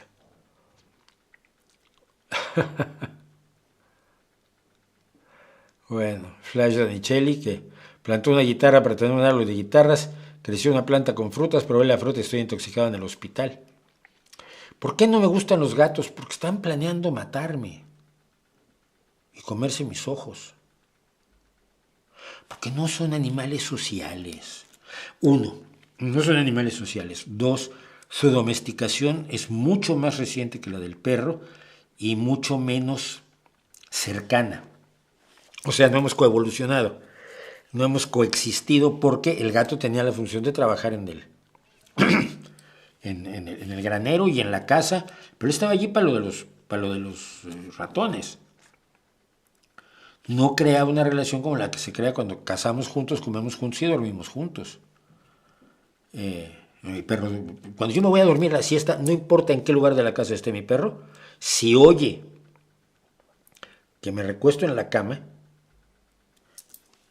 ¿cómo lo hace? No sé, un oído privilegiado. Viene corriendo y se pone junto a mí, se pega a mí y ya casi duerme. Ya sea aquí, en las piernas, pero igual estaba haciendo otra cosa, pero ahora ha decidido dormir porque voy a dormir yo. creo que mi amor por el perro es porque nos parecemos mucho, nos hemos hecho unos a otros muy parecidos, y el perro es un animal social, el gato es un animal solitario. Los únicos felinos que hacen manada son las hembras de león. Entonces supongo que es eso, y luego que nunca me han tratado bien, y no, tampoco. Igual acá un día teniendo un gato, nunca digas que no. Que lo cultural es todo lo que no ocurre en la naturaleza. Esa era una frase de mi viejo amigo Arrigo Cohen Anitua, que decía, cultura es todo lo que no es natura, sí. Cultura es todo lo que no es natura, pues sí, pero Ricky Gervais, fíjate, Bill Burr no me gusta, pero Ricky Gervais sí me gusta mucho como comediante. Bueno, por supuesto, como no mencioné a Monty Python, los tengo que mencionar. Una predicción de los libertarios fue que por las restricciones para prevenir los daños del COVID iban a surgir dictaduras. Sí, pero los libertarios fallan siempre, como los marxistas. Haciendo predicciones son terribles. Bueno, yo los dejo, que ya se hizo tarde, tengo que sacar al perro, tengo que hacer cosas. Así que muchísimas gracias por acompañarme, muchísimas gracias a los que están, a los 249 que están, a las 225 me gustas, muchas gracias a los 3 del no me gusta, que lo disfruten muchísimo. Nos vemos mañana, hay ahora música aquí en YouTube y en Patreon, por supuesto, en anticipo exclusivo para nuestros mecenas. Ayúdenos, en serio, en Patreon, aunque sea por eso, por la música. El miércoles no sé qué vamos a hacer, pero tengo 3 ideas, entonces veremos cuál de las 3 florece. El jueves nos vemos aquí, y entre tanto, como siempre, ahí les dejo mi reputación para que la hagan pedazos.